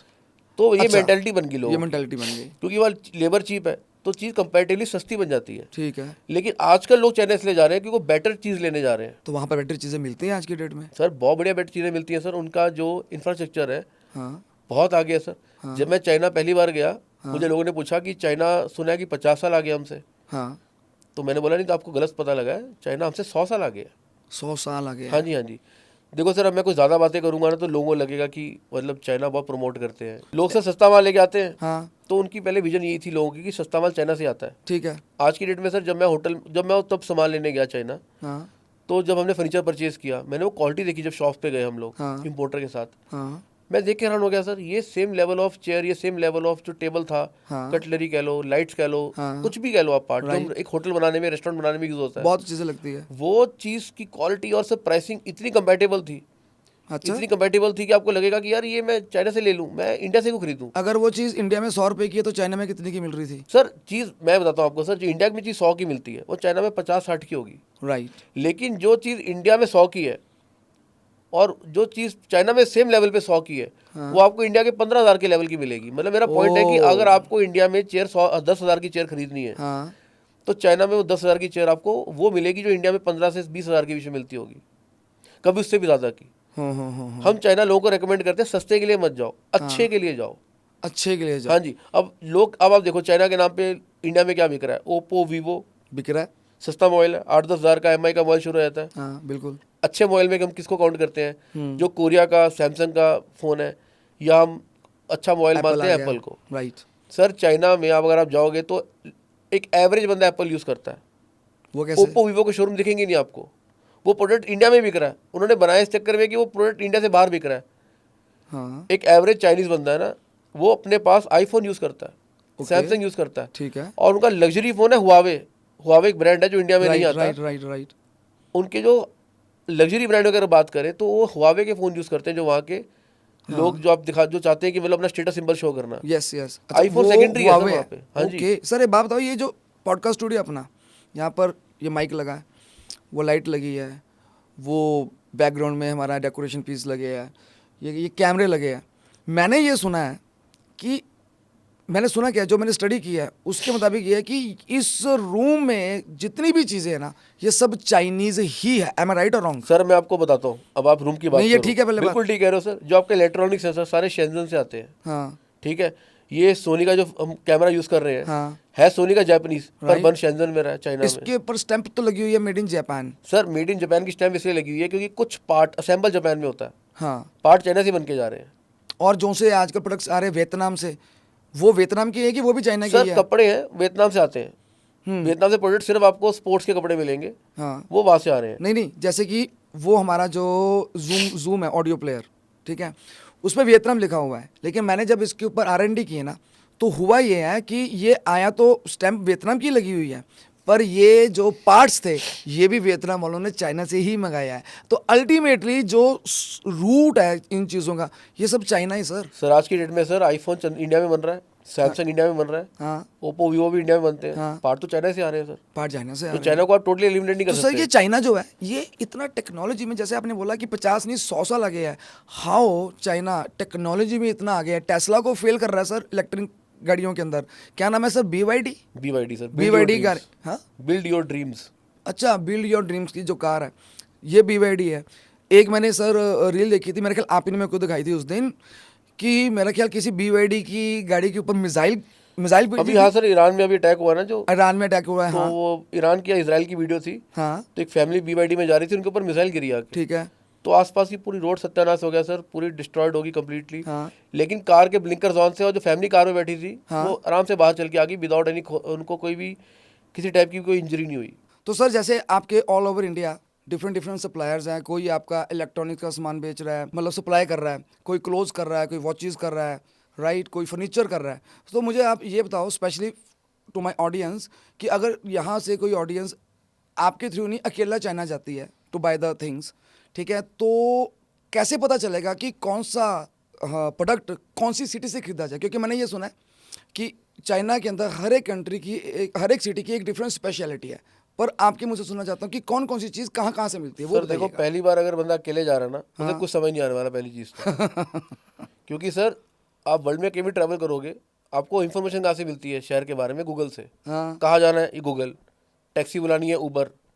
ठीक है जी। अब जब आप कहीं लैंड करो और आपको पता लगे आपका इंटरनेट ही काम नहीं कर रहा, गूगल, यूट्यूब, इंस्टाग्राम, व्हाट्सएप सब बंद है, तो अगर कोई चाइना में फर्स्ट टाइम जा रहा है, तो उसको कौन कौन सी चीज़ों को प्रॉब्लम्स फेस कर सकता है, और उसको क्या क्या उसको प्रिपरेशन करके यहाँ से जाना चाहिए, उसके बारे में बताइएगा। सर चाइना जाना थोड़ा एक्सेप्शन है वर्ल्ड के अंदर, क्योंकि वर्ल्ड में आप कहीं भी घूम रहे हो तो आपका अगर लैंग्वेज वहाँ की नहीं आती, लेकिन फ़ोन आपके पास है जिसमें आपका नेट इंटरनेट वर्किंग है, गूगल से आप कुछ भी पूछ लो आपको बता देगा, आप ट्रांसलेट कर लोगे सब कुछ, राइट। सोशल मीडिया भी चल रहा है आपका, सब कुछ है। चाइना में सर गूगल चलता ही नहीं है। गूगल चलते ही नहीं? नहीं सर, चाइना आप जाओगे तो आपका फ़ोन डेड आपके लिए। सर उनके पास हर ऐप का सब्स्टिट्यूट बना हुआ है। ठीक है। सर वो गूगल की क्या यूज़ करते हैं? बाइडू। हाँ जी। राइट। हम कहीं जाना होता है, हम गूगल मैप्स यूज़ करते हैं, हाँ। या हम एप्पल मैप्स यूज़ करते हैं, Right. वहाँ चलते हैं सर ए मैप्स। मैप्स। ओके। अगर सर आपको कैब लेनी है तो वहाँ दीदी ऐप चलती है, ऊबर की जगह। उबर दीदी। हाँ जी। राइट। और आपने पेमेंट करनी है, UPI करना है, कुछ करना है, क्योंकि चाइना में सर टोटली कैशलेस इकोनॉमी है। राइट, ट्रांजैक्शन सारी कैशलेस है। ठीक है। तो या तो आपको वी चैट पे यूज़ करना पड़ेगा या आपको अली पे यूज़ करना पड़ेगा। हाँ, और अब आपको बता दो सब, ये सबसे बड़ी प्रॉब्लम क्या है हमारे इंडियंस के साथ। क्या? हमारे इंडिया के अंदर सर चाइनीज़ ऐप्स बैंड है। हमारे फ़ोन इस हिसाब से प्रोग्राम्ड है कि हम चाइना की ऐप उसमें डाउनलोड नहीं कर सकते। नहीं कर सकते। अगर आप डाउनलोड कर लोगे तो आपकी बेसिक ऐप चलनी बंद हो जाएंगी, ठीक है, और उनकी ऐप चाइनीज़ में है। ठीक है। ठीक है सर, राइट, सबसे बड़ी प्रॉब्लम तो ये आती है। ठीक है, इस कारण आपको पहले वहाँ कोई लोकल हेल्प चाहिए, जो बंदा चाइना जा चुका हो बहुत बार, या जो बंदा चाइना में ऑलरेडी आपका कोई स्टैब्लिश बैठा हो, ठीक है। जो आपको एयरपोर्ट से पिक कर ले। क्योंकि एयरपोर्ट से बाहर निकलोगे आपको पता ही नहीं जाना कहाँ है। राइट, कैब कैसे बुलाओगे? ठीक है। अगर कैब वाला खड़ा भी है सामने, हाँ, क्या बात करोगे उससे? उसको इंग्लिश ही ठीक नहीं है। आती। ट्रांसलेटर नहीं काम करता? सर ट्रांसलेटर तब काम करेगा ना, आप गूगल ट्रांसलेट यूज़ करोगे। हाँ, हाँ, हाँ। तो गूगल तो चलता ही नहीं वहाँ अच्छा, पे। गूगल ट्रांसलेटर नहीं चलेगा, फिर वहाँ पर फिर कौन सा यूज़ करेंगे? सर वहाँ पे क्या होगा, आपको वीपीएन लेना पड़ेगा। राइट, इंडिया वीपीएन में रेकमेंड नहीं करता पहले ले जाने का, क्योंकि वहाँ वीपीएन कई पकड़ लेते हैं, उनकी नेटवर्क में वीपीएन आ जाता है और उसको बैन कर देते, बंद कर देते हैं। वो ठीक है। डिटेक्ट हो जाता है वीपीएन आपके फ़ोन ठीक में। है, तो आप जब चाइना जाओ, आपको कोई बंदा मिलेगा वहाँ पे, तो वो आपको होटल तक लेके जाएगा, आपका इंपोर्टर होगा या कोऑर्डिनेटर होगा जो, या ट्रांसलेटर होगा। उसके बाद आप उससे बात कीजिए कि मुझे यहाँ पे लोकल सिम दिला दो। ठीक है। वो लोकल सिम दिलाएगा। उस लोकल सिम के साथ साथ आपको उसमें एक ऐसा वीपीएन लेना जो वहाँ की गवर्नमेंट डिटेक्ट ना कर सके। वो देते हैं लोग, वहाँ पे वीपीएन दे देंगे ओके, आपको। राइट। तो वीपीएन परचेज करना पड़ेगा आपको। हाँ, हाँ, उसके बाद आपकी वो सब ऐप्स चलेंगी सारी इंडिया ऐप वाली। चलेगी। तो वो सिक्योरिटी को, बेसिकली चाइना की सिक्योरिटी को बाईपास करके वो आपकी ऐप्स चल पड़ेंगी सारी। ओके, तो ये राइट बहुत है। इंपॉर्टेंट चीज़ है सर। तो अगर मुझे फॉर एग्जांपल जाना है चाइना में, या किसी और को जाना फॉर दैट मैटर, सो आप मेरे ख्याल टूर्स भी ऑर्गेनाइज करते हैं ना चाइना के? अब सर टूर नहीं सर, मैं बेसिकली ना कैंटन फेयर लगता है सर वहाँ पे। अब बताता हूँ सर कैंटन फेयर क्या चीज़ है। क्या चीज़ है? सर ये वर्ल्ड का सबसे बड़ा एग्जीबिशन है। कैंटन एरिया का नाम है, जैसे हमारे जो ग्वांगजू का पार्ट है ना, वो कैंटन एरिया में आता है। ठीक है। चाइना में बहुत सारे रीजन है, सिचुआन, सेजुआन, ठीक है, शेजवान, हाँ, कैंटन, ठीक है, मैंडरन, राइट। ये सब एरियाज हैं कैंटन का। तो कैंटन जो एरिया है वो एरिया का पार्ट है बेसिकली। अगर आप बोलो कि पंजाब फेस्टिवल, हाँ, तो वो चंडीगढ़ में लगा, तो चंडीगढ़ पंजाब में आता है। तो वो ऐसे जो ही फेयर ग्वांगजू जो है वो ग्वांगजू में लगता है सर ये फेयर हर तो साल। ये फेयर में होता क्या है? सर ये साल में 2 बार लगता है, हाँ, और ये 3 फेज में लगता है। बहुत बड़ा फेयर होता है। हाँ, जैसे दिल्ली में प्रगति मैदान जाते हो, किसी फेज में 3-4 दिन का फेयर होता है। हाँ जी, हाँ जी, वहाँ पे ये फेयर बहुत बड़ा होता है, वर्ल्ड के सब लोग आते हैं। राइट। तो उस फेयर के अंदर सुई से लेके टैंक तक आपको हर चीज़ मिलती है रियली? जो वो मैन्युफैक्चर कर रहे हैं। हाँ, और वो इतना बड़ा फेयर है कि वो उसको 3 पार्ट में डिवाइड करते हैं, ठीक है, फेज 1, फेज 2, फेज 3। ठीक है, सर ये जो कैंटन फेयर है ये हर साल 2 बार लगता है, ठीक है, 6-6 महीने के गैप में। राइट। पहले लगता है अप्रैल के अंदर, हाँ, 15 अप्रैल से 5 में, हाँ, और फिर लगता है सर ये 15 अक्टूबर से 5 नवंबर। ठीक है, ठीक है सर, और ये 3 फेज में लगता है। राइट। पहला फेज होता है वो मोस्टली 15 से 19 तारीख तक होता है, फिर बीच में 3-4 दिन छुट्टी होती है जब ये अपना सारा सेटअप चेंज करते हैं, नए इवेंटर आते हैं, पुराने चले जाते हैं। तो दूसरा फेज होता है सर 23 से लेकर 27 तक का। उसके बाद सर जब सेकंड फेज खत्म हो जाता है, थर्ड फेज शुरू होता है 1 से लेकर 5 तक। नहीं, ये जो फेसिस है तो इसमें उस टाइम डिफरेंट तरह की चीज़ों की एग्जीबिशन क्योंकि लगती सर है? दुनिया की हर चीज़ उन्होंने बेचनी है वहाँ पे, हाँ, हर चीज़ डिस्प्ले करनी है, तो सेगमेंट्स बना दिए हैं। हाँ, जैसे तो पहला phase one में सेगमेंट क्या है सर, बेचते उसमें हैं? इलेक्ट्रॉनिक्स आ गया पहले सेगमेंट में। हाँ, उसमें आपका construction, EV vehicles, EV cars, हाँ, ये सब चीज़ें आ गई। ठीक है, तो जिनको वो देखना है वो लोग फर्स्ट फेज में जाते हैं। ठीक है, सेकंड फेज में सर आपका फर्नीचर आ गया सर, एसेसरीज आ गई, हाँ, ठीक है, हाँ, हाउस होल्ड का सामान आ गया। वो लोग जिनको वो चाहिए तो लोग वो उस चीज़ के लिए जाते हैं। ठीक है, थर्ड फेज आ गया sir clothing, shoes, fashion, apparel, makeup, ये सब चीज़ें। हाँ, तो लोग जिनका जिस फेज में इंटरेस्ट होता है उसको वो लोग कर उस देते फेयर हैं। को अटेंड करते हैं। उस फेयर में क्या होता है सर, आपको बेसिकली सारा कुछ एक ही छत के नीचे मिल जाता है। सारे वेंडर, सारे फैक्ट्री वाले डायरेक्ट वहाँ आए हुए हैं। ओके, तो आप उनसे इंटरेक्ट करते हो, आप उनसे मिलते हो, ताकि उसके बाद आप उनको उनकी फैक्ट्री जाके विजिट कर सकते हो अगर आपको प्रोडक्ट शुरू करना है तो, या उस प्रोडक्ट को इंपोर्ट करके लाना है या कस्टमाइज करवाना है। ठीक है। अब बहुत लोग, सपोज करो आपको अपना खुद का एक मेकअप ब्रांड बनाना है। मैंने सच्ची बनाना सर, मैं एक वॉच ब्रांड बनाना चाहता हूँ। वॉच तो ब्रांड? हाँ, हर हालत में। उसमें आप मेरी कैसे हेल्प करेंगे? सर देखो, मैं आपको वेंडर से मिला दूंगा, जहाँ फैक्ट्री ले जाऊंगा आपको, जहाँ वॉचेस बनती हैं, सारे ब्रांड्स की वॉचेस चाइना में बनती हैं। ठीक है, ऐसे सर चाइना के अंदर हर सिटी जो है ना, वो पर्टिकुलर चीज़ को लेके स्पेशलाइज्ड है। अगर हम सोफे बैठे, सोफे की बात करें तो फर्नीचर के लिए सर लोग फोशान जाते हैं। ऑफिस फर्नीचर, होटल का फर्नीचर, घर का फर्नीचर, हाई एंड फर्नीचर, दुनिया का सारा फर्नीचर फोशान में बनता है। इवन जो लोग इटालियन सोफा करके बात करते हैं, इटालियन फर्नीचर की बात करते हैं, बनता है इंडिया में ही है। मतलब वो ब्रांड की जहाँ तक लोग ये ब्रांड की बात करते हैं ना, फर्नीचर के ब्रांड की, सोफे की, इटालियन फर्नीचर है, सारा बनता है फोशान में ही है सर, चाइना में। ओके, तो हम लोग भी जो होटल्स का सामान लेकर आते हैं फर्नीचर के लिए, हम फोशान जाते हैं। ठीक है, ठीक है सर। अब लाइट्स हो गई, आपके शैंडिलियर्स हो गए, बड़े बड़े जो आप कह लो कि लाइट के फिट आउट्स हो गए, ये सब चीज़ें सर मिलती हैं वहाँ पे गुजन के अंदर। ये 1-1.5 घंटे की ड्राइव है सर फुशान से, तो वो सिटी पूरा लाइट्स के ऊपर से बना हुआ है, मतलब लाइट की ही मार्केट है सबसे बड़ी, बड़े बड़े मॉल्स हैं वहाँ, सिर्फ लाइटिंग का ही सोल्यूशन मिलेगा आपको सारा। ठीक है। उसके बाद सर आपको कटलरी लेनी है, क्रॉकरी लेनी है, जैसे हम होटल्स के लिए लेते हैं, घर के लिए लेते हैं, तो ग्वांगझो की एक मार्केट है सर, वहाँ पे आपको मिलेगा सारा कुछ ही। राइट। कपड़े भी सर आपको ग्वांगझो में ही मिलेंगे, शूज़ वॉचेस ग्वांगझो मिलेगा। ग्वांगझो सबसे बड़ा सर जो एक मैन्युफैक्चरिंग हब है वो ग्वांगझो है चाइना के अंदर, ठीक है। तो मेजर चीज़ें आपको वहाँ मिल जाएंगी। ठीक है। अब आपको ये एसेसरी लेनी, जो हमारे पीछे एसेसरीज लगी हैं छोटी मोटी घर के डेकोरेशन का सामान, गिफ्ट आइटम्स, हाँ। ये सब आपको यीवू में मिलेंगी। Yiwu okay. बच्चों के खिलौने, टॉयज, ये शांतों में मिलेंगे आपको। राइट। जो इक्विपमेंट है होटल लाइन का, जो कमर्शियल इक्विपमेंट बनता है, फ्रिजेस बनते हैं, मशीन्स बनती हैं, होटल की जो मशीन्स होगी पर्टिकुलर, ये आपको मिलेंगी सर डोंगवांग में। राइट। डोंगवान ये भी आपका ग्वांगडोंग रीजन में ही है, जो कि 40 से 45 मिनट दूर है by bullet train from Guangzhou. Electronics कुछ भी, ये कैमरास हो गए या माइक हो गया, हमारी वॉचेस हो गई, smart watches, mobile phones, power banks, ये सब शेंजन में मिलेंगे आपको। राइट। शेंजन भी 45 मिनट्स बाय बुलेट ट्रेन है फ्रॉम ग्वांगझो। ओके। तो मेजरली सर सब सारा कैंटन का जो एरिया है ना, यही चीज़ें, मतलब ये मेन आप कह लो कि मेन एरिया जहाँ पे सारी मैन्युफैक्चरिंग है। नॉर्थ में मैन्युफैक्चरिंग बहुत कम है चाइना के अंदर, सारी साउथ के अंदर ही है। और इनफैक्ट टॉयज़ का भी बता रहा हूँ, बहुत लोग टॉयज़ इंपोर्ट करते हैं। टॉयज़ के लिए शांताओ जगह एक, वो 2 से 3 घंटे में बुलेट ट्रेन है, और वो भी सदर्न कोस्ट के ऊपर ही है, तो लोग टॉयज़ वहाँ से लेकर आते हैं। राइट। तो मेरा वही क्वेश्चन कि अगर मुझे अपना एक लग्जरी वॉच ब्रांड खोलना है, एक मेरे लोगो डिज़ाइनिंग करानी है और एक स्पेशली कस्टमाइज वॉचेस मुझे करनी है, तो उसमें आप मेरी हेल्प कर सकते हैं? सर बिल्कुल कर सकते हैं सर। कैसे? आपको सर आप चाइना आइए, हाँ। हमारी टीम, जो मेरे इंपोर्टर की टीम है वहाँ पे, ठीक है। उनके जो इंटरप्रेटर है या ट्रांसलेटर है, हाँ। उनके बंदे आपके साथ फैक्ट्री जाएंगे।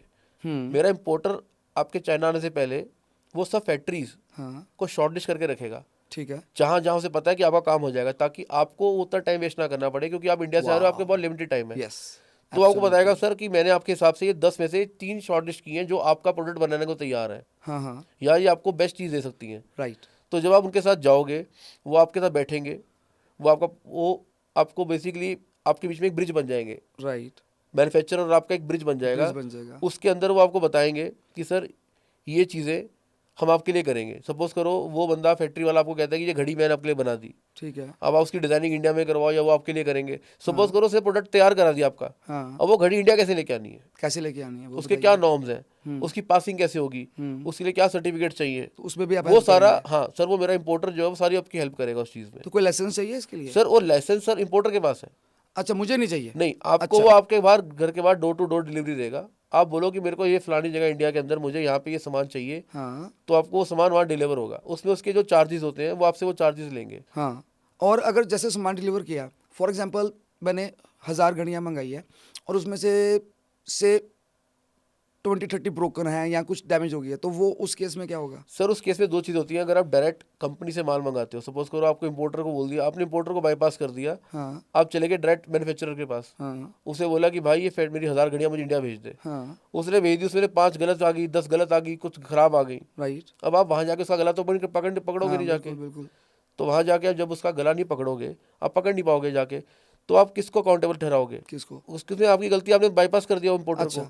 जब इंपोर्टर इन्वॉल्व होता है तो इंपोर्टर जब माल लोड करेगा तो कली चीज़ BOQ के हिसाब से, MOQ के हिसाब से और SOP के हिसाब से चेक करेगा कि फलाने मॉडल की इतनी घड़ियाँ ये आ गई, इस मॉडल की इतनी घड़ियाँ आ गई, इनकी वर्किंग ठीक है, बैटरी ओके है, चेन ठीक है, तो उसमें इंपोर्टर की गारंटी आ जाती है जब वो आपको डोर टू डोर डिलीवरी देता है। तो सर इसी के वो आपसे चार्जेस भी ले रहा है, इसके चार्जेस ले रहा है, तो वो तो इंपोर्टर ले रहा है, तो आप भी चार्जेस लेते हैं सर इन केस आप जैसे कि you know I want to take your help, so are you gonna charge me? Sir देखो ये मेरा फील्ड नहीं है। अच्छा, बट मेरा फील्ड है कि मैं आपको रास्ता दे दूंगा, रास्ता दे देंगे आप, ठीक है जी, क्योंकि मेरे थ्रू कुछ नहीं आना, इंपोर्टर के थ्रू आना है। मैं तो हॉस्पिटैलिटी का सामान लेने जाता हूँ, हाँ ठीक है, मैं अपना खुद का बिजनेस कर रहा हूँ, मैं खुद कुछ चीज़ें लाके इंपोर्ट करता हूँ और जाके सेल करता हूँ इंडिया के अंदर, तो वो मैंने की है। तो मेरा पॉइंट ऑफ व्यू है कि इसके मैं कोई चार्जेस नहीं लेता। हाँ, जो कैंटन फेयर है जिसमें मैं लोगों को लेके जाता हूँ, जहाँ पे जाके वो चीज़ देखते हैं, अच्छा, वो सारा वो ट्रिप में, हाँ वो ट्रिप मैं ऑर्गेनाइज करता हूँ सर। जैसे अभी 15 अप्रैल को कैंटन लग रहा है, राइट, तो उसके लिए मेरे पास 10 से 12 लोग हैं जो मेरे साथ भी चाइना जाएंगे। अब हर बंदा डिफरेंट फील्ड से है सर, हाँ। वहाँ जाके कईयों को प्रोडक्ट पता है उन्होंने क्या लेके आना है, कईयों ने प्रोडक्ट आइडेंटिफाई करना है। हम्म, उसके बाद वो मुझसे पूछते हैं कि अब इसको इंडिया कैसे लेकर आना है, तो मेरे इंपोर्टर का रोल आता है, तो मैं अपने इंपोर्टर से मिलवाता हूँ उनको, ठीक है। तो जो ये मेरे लिए चाइना से होटल का सामान इंपोर्ट करता है। तो ये जो टूर आप लेके जा रहे हैं, इसके चार्जेस क्या है और उसमें क्या क्या चीज़ें इन्वॉल्व है? सर बेसिकली सर 8 से 9 दिन का टूर होता है इंडिया से। ठीक है। Visa, flights, return flights, hotels.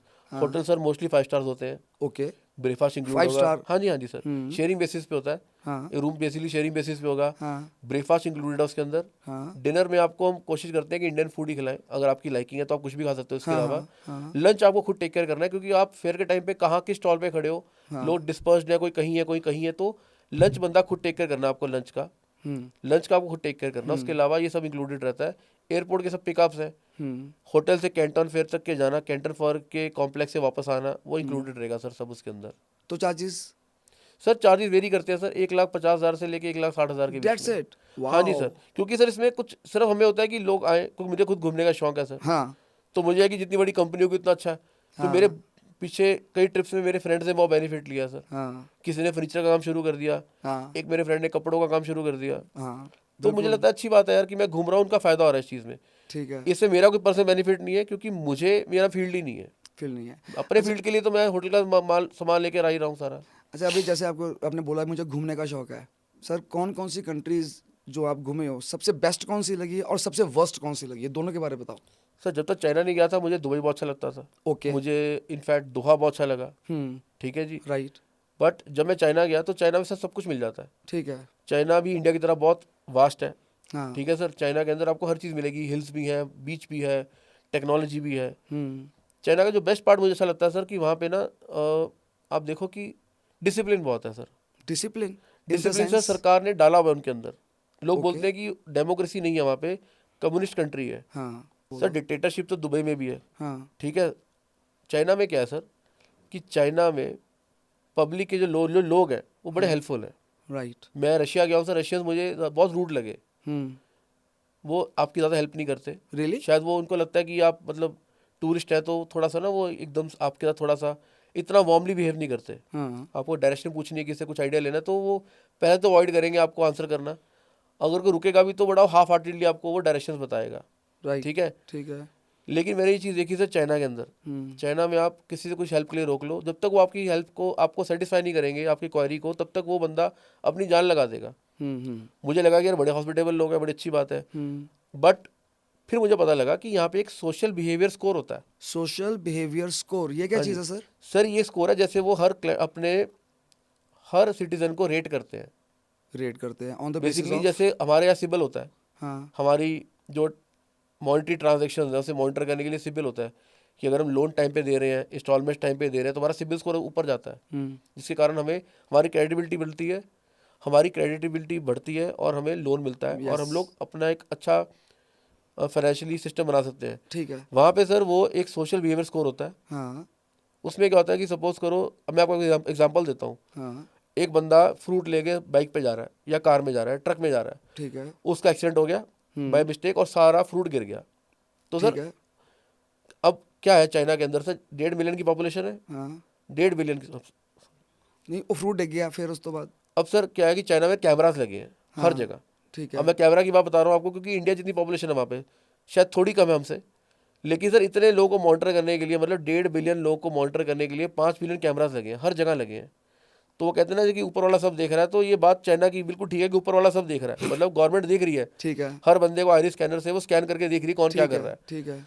तो जब वो देखते हैं कि रोड के ऊपर फ्रूट्स गिर गए, ठीक है। आसपास जितने लोग हैं वो सब अपना काम छोड़ के अपनी गाड़ी से उतर के आके उस बंदे की हेल्प करेंगे और सारा फ्रूट वापस रखेंगे, उसका टेक केयर करेंगे, उसे पूछेंगे कि भाई तू ठीक है।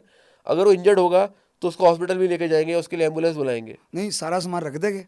हाँ सर यहाँ पर तो अगर ट्रक जा रहा है और सामान गिर गया, जनता तो उठा के खुद भाग सर जाती ये है। तो फर्क है सर। अब आप इंडिया में मेरा तो यही point। है। अब मैं ये बात कुछ बोलूंगा तो लोग कंट्रोवर्सी करेंगे नहीं, कि इसको चाइना पसंद है, ये इंडिया के बारे में कभी तारीफ नहीं करता। नहीं, मैं करता हूँ पर सर। बात सच है आपकी। अगर हम कुछ अच्छी चीज सीखेंगे किसी और से और उसको इंप्लीमेंट करेंगे तभी मजा है सर उस चीज में। अच्छा, वो सारा हेल्प करेंगे उस वो बंदे हेल्प की? करेंगे, क्योंकि सर डंडा भी सरकार का, कैमरा भी देख रहा है। ठीक है। तो जो कैमरे में भी देखते हैं कि जिन जिन लोगों ने हेल्प की, इन लोगों का सोशल बिहेवियर स्कोर में पॉइंट्स बढ़ जाते हैं। और जब ये पॉइंट्स बढ़ते हैं फिर उसका बेनिफिट क्या मिलता है? बेनिफिट सर उनको मेडिकल में मिलता है, उनको रिटायरमेंट के बाद मिलता है, उनको लोन लेना है तो सरकार देती है कि ये बंदा मॉरली बहुत अच्छा है, लोगों की हेल्प करता है। हाँ तो हर चीज़ नोट होती है। वो कहते हैं अगर आप अच्छे हो आपको उसके भी पॉइंट मिलने चाहिए, अच्छाई के भी आपको पैसे मिलते हैं। Right right. यहाँ आप अच्छे हो, इंडिया के अंदर आप बहुत अच्छे इंसान हो, लोग की हेल्प करते हो, आपको कोई कार वाला मार के चला गया, आपकी कोई सिक्योरिटी नहीं है, नहीं है। आपको थ्रेट आ गया, आपको किसी ने मार दिया, किसी ने गोली मार दी, तो मतलब वहाँ पे तो देखो सर पब्लिकली वायलेंस ही नहीं है, क्योंकि वहाँ वेपन ही नहीं है। देयर इज नो वेपन नहीं इन सर, चाइना। कंट्री में वेपन ही नहीं है, कोई लाइसेंस नहीं है कि आप लाइसेंस लेके वेपन भी ले सकते हो। वाओ। चाइना के रूल्स बहुत स्ट्रिक्ट है सर, आपने अगर लाइट क्रॉस की हाँ। तो आपको मोटा चालान, अच्छा। और अगर वो चाहे तो आपको कैद भी कर देंगे, मतलब आपको इम्प्रिजनमेंट भी हो जाएगी। हम्म। दूसरी बार आप करोगे तो आपका लाइसेंस कैंसल्ड है। ड्रिंक एंड ड्राइव तो पॉसिबल ही नहीं है सर वहाँ पे, राइट। ठीक है। अब ड्रिंक एंड ड्राइव का बड़ा मजेदार चीज़ है सर वहाँ पे, बताता हूँ। आप देखो प्रोमिनेंट एरिया है जहाँ लोग दारू पीते हैं, पार्टी करते हैं, इंजॉय करते हैं, तो वहाँ के बाहर ना आपको देखेंगे लोग खड़े हैं रात को हेलमेट पहन के, और उनके पास फोल्डेबल इलेक्ट्रिक साइकिल होती हैं, हम्म उनको थाईचा बोलते हैं। हम्म। अब वो क्या थाईचा। चीज़ है, हाँ उसकी ऐप भी है, लेकिन वो खड़े भी होते हैं, जैसे कैब खड़ी होती है, ठीक है। आप पब से बाहर निकले, आप गाड़ी में आए लेकिन आपने शराब पी ली, हम्म तो उस बंदे को बोलोगे थाईचा मुझे घर ड्रॉप कर दे, उसको एड्रेस बताओगे, वो आपकी गाड़ी में बैठेगा, आपको बगल में बैठाएगा, अपनी साइकिल फोल्ड करेगा, डिक्की में रखेगा आपकी गाड़ी की, हाँ और आपको घर ड्रॉप करेगा, आपकी गाड़ी पार्क करेगा, हाँ। आपकी गाड़ी पार्क करके डिक्की से साइकिल निकालेगा और अपने घर चला जाएगा। है। हाँ जी, वाओ। वो कहते हैं कि हम आपको सोल्यूशन देते हैं, हमने सर दारू पी ली। ये तो मेरे लिए बड़ी इंपॉर्टेंट चीज है। ये सर इंडिया में बहुत अच्छा बिजनेस प्रॉस्पेक्ट बन सकता है, ये बिजनेस अगर आप चाहो तो इंडिया में लोग कर सकते हैं इस चीज़ को। और वो साइकिल इतनी पोर्टेबल होती है, बैटरी वाली साइकिल होती है, इजीली उसको बंद करके अपनी गाड़ी में, आपकी गाड़ी में रख के वो वो ले मतलब जाते हैं। बेसिकली हमारी गाड़ी पे ही हमें ड्रॉप कर देगा और उसके बाद अपने साइकिल पर वापस चले जाएगा। बिल्कुल बिल्कुल for our security point of view. बिल्कुल। एक चीज़ बताओ सर, मैंने ये सुना है, बाकी आप मेरे को करेक्ट करना बिकॉज आप जाते रहते हैं चाइना में, कि चाइना में ना रिलीजन नहीं है। मैंने सुना कि अराउंड 70-80% लोग तो हाँ जी रिलीजन सर, को मांगते ही नहीं है। 80% लोग एथिस्ट है सर, उन्होंने डिक्लेयर किया हुआ है गवर्नमेंट को कि हम लोग किसी भगवान को नहीं मानते, किसी रिलीजन को नहीं मानते। ये डॉक्यूमेंट, ये आपको बेसिकली डिक्लेरेशन देना पड़ता है गवर्नमेंट को। गवर्नमेंट को। हाँ, हाँ। और कई लोग ऐसे सर 20-25 लोग से 15-20% लोग ऐसे हैं हाँ। जो कहते हैं कि मतलब हम डिसाइड नहीं कर पा रहे, लेकिन हम डिक्लेरेशन नहीं देंगे आपको, डिक्लेरेशन नहीं दे सकते, लेकिन हम लोग भगवान को नहीं मानते, हम एथिस्ट हैं। कुछ लोग सर और कुछ लोग हैं सर जो मानते हैं, बुद्धिस्ट बुद्धिस्ट लोग बुद्धिज्म को फॉलो मानते करते हैं, ना, लेकिन उनको बोला जाता है कि आप अपने चार दीवारी में भी प्रीच करो घर के बैठ के। पब्लिकली नहीं करना पब्लिकली तो सर आप मंदिर क्या, टेंपल क्या, चर्च कुछ नहीं खुलवा सकते। है ही नहीं वहाँ पर। है सर, पुराने बने हुए, लेकिन उनमें प्रीचिंग नहीं होती सर, वो एक हिस्टोरिकल मॉन्यूमेंट की तरह यूज होते हैं। हाँ। लेकिन आप सोचो जैसे मंदिर में गए तो वहाँ भजन हो रहा है या आरती हो रही है, वो सब चीज़ें सर वहाँ नहीं होती। सर चाइना में मैंने सुना है कुत्ता खा लिया, आदमी खा लिया, सांप खा लिया, बिल्ली खा ली, you know even for that matter ये जो कोरोना आया था वो कहता है कि चमगादड़ खा लिया था, वहाँ से कुछ आया। तो इसके पीछे की सच्चाई क्या है सर, वो बताइएगा। सर कोरोना का तो देखो मुझे आइडिया नहीं है, नहीं है। क्योंकि अभी तक हम प्रूव नहीं कर पाए कि ये बैट हाँ, खाने से आया, कैसे ठीक आया। है।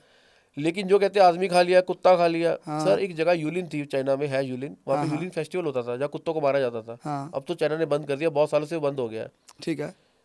सर आप सोचो कि अगर मैं कहूँ कि प्रोमिनेंटली मैं जा रहा हूँ किसी रेस्टोरेंट में, कुत्ता मिल रहा है, सांप मिल रहा है, इंसान मिल रहा है, ऐसा नहीं होता सर। ऐसा नहीं है। वो सर चिकन, ठीक है जी, फिश, सी फूड हो गया बेसिक, बीफ। लैम्ब हो गया, बीफ हो गया, पोक हो गया, सर ये वो चीज़ें खाते हैं।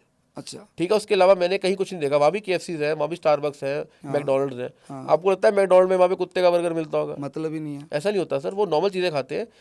इनफैक्ट आप मेरे से पूछोगे तो मेरे को ज़्यादा घटिया खाना है, खराब खाना भी थाईलैंड में लगा कि वहाँ रोड साइड में कीड़े देखे मैंने पड़े हुए, क्रोकोडाइल खा रहे हैं थाईलैंड के अंदर। ये चीज़ आपको थाईलैंड में दी हाँ जाएगी। मैंने देखी है। चाइना में मैंने सर मैं देखी कम है। से कम 8-9 सिटी जा चुका हूँ प्रोमिनेंट, मैं 11 बार जा चुका हूँ चाइना में, मैंने ऐसा कहीं भी कुछ नहीं देखा। कहीं नहीं देखा। नहीं, ये ओवर हाइप्ड है सर। हाँ, लेकिन जैसे अब तिब्बत में बोलते हैं लोग इंडिया के अंदर कि यार वहाँ पे कुत्ता खा जाते हैं, नागालैंड में लोग कुत्ता खा जाते हैं, सर वो एक पर्टिकुलर एरिया होगा जहाँ के लोगों की ईटिंग हैबिट वैसी होगी। वैसी होगी, ठीक है। ऐसा कि होता है, कोई पर्टिकुलर सेक्ट होगा, कोई पर्टिकुलर जगह होगी जहाँ पे ऐसा होता होगा, लेकिन पब्लिकली सर वो भी हमारे जितनी फूडी है सर। ठीक है। वो भी वही बेचारे कॉफी पीते स्टारबक्स में बैठ के, वो भी हमारी तरह ही नॉर्मल एक अच्छा बर्गर खाना पसंद करते हैं। हाँ। अच्छी कंट्रीज आपने बोला दुबई पहले लगती थी, अब चाइना अच्छी लगती है, राइट सर।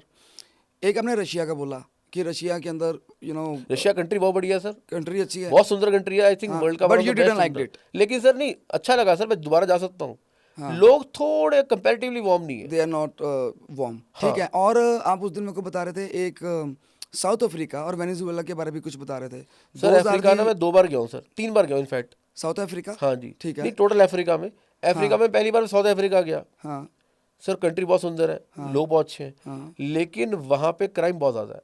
मैंने गूगल करके देखा, second most crime in the world south Africa में है, वेनेजुएला नंबर 1 है। ये जो अभी ट्रम्प ने जिसका हाँ जी, बंदा हाँ जी, उठाया। हाँ जी। तो सर हमने कोशिश करके स्टडी ये की थी कि हमने होटल उन एरियाज में लिया जहाँ पे सेफ्टी ज़्यादा हो। राइट। तो जोहानिसबर्ग रुके, हमें बोला गया सेंटन में रुकना, हाँ ये एरिया सेफ है। हाँ डाउनटाउन जोसे मत जाना, हाँ यहाँ जाओगे लूट जाओगे। हाँ ठीक है जी। हाँ ऐसे ही हम केप टाउन गए, हाँ तो केप टाउन में हमें बोला गया कि हम ताज में रुके, हाँ कि मुझे पता लगा कि जब पता लगा कि अच्छा वहाँ ताज भी है, हाँ तो इंडियन चेन है, इस कारण हमने सर ताज में रूम बुक कराया। हम्म तो ताज वालों ने हमें कहा कि 6 बजे से पहले सर वापस आ जाना। राइट सर, जैसे हमारे इंडिया में फ्रीडम ऑफ स्पीच है, वी कैन, जैसे आपने देखा होगा रील्स में या फेसबुक में या न्यूज़ चैनल्स के अंदर भी हम ओपनली हमारे पॉलिटिशियंस को कंडेम करते हैं। फॉर दैट मैटर हमने नरेंद्र मोदी के बारे में भी बहुत लोगों को बोला कि they are talking bad about him. So is it possible to do this in China? Sir ये बड़ा डिबेटेबल टॉपिक है। चाइना में आप किसी से कुछ भी बात कर सकते हो सिवाय पॉलिटिकल एडवाइस के। किसी की आप पॉलिटिकल एडवाइस या उस बारे में बात नहीं कर सकते। एडवाइस भी नहीं कोई देता? नहीं सर, आप वहाँ अगर आप, मैं बताता हूँ सर वहाँ क्या सीन है। आप कैब वाले से या किसी चाइनीज बंदे से हाँ आप कुछ भी पूछ लो, हाँ यहाँ जाना वहाँ जाना, वो आपकी पूरी हेल्प करेगा। उनको एडवाइस दी गई है कि अगर कोई बंदा आपका लोकल चाइनीज या कोई बंदा जो किसी कंट्री से टूरिस्ट बनकर आया या किसी तरीके से आया, अगर आपसे पॉलिटिक्स के बारे में बात करता है, आपके मिनिस्टर के बारे में बात करता है, तो क्या करते हैं कि सर वो लोग उसको बोलते हैं कि आप हमें बताओ। तो कैब वाले को इंस्ट्रक्शंस होती हैं या किसी बंदे को कि आप उससे इन्फॉर्म करो, इन्फॉर्मेशन दो, ये कौन था बंदा, क्यों पूछ रहा है आपके बारे में। रियली? तो वो उसको इनफैक्ट उसको रिवॉर्ड देते हैं कि आपने ऐसा बंदा पकड़ के लेके आए हो जो सिर्फ क्वायरी भी कर रहा था हमारे अगेंस्ट, ताकि अगर साजिश शुरू भी हो रही है तो वहीं दबा दी जाए वो। चाइना में सर सिर्फ ये चीज़ है, राइट। अच्छे इंसान को कोई तंग नहीं करता।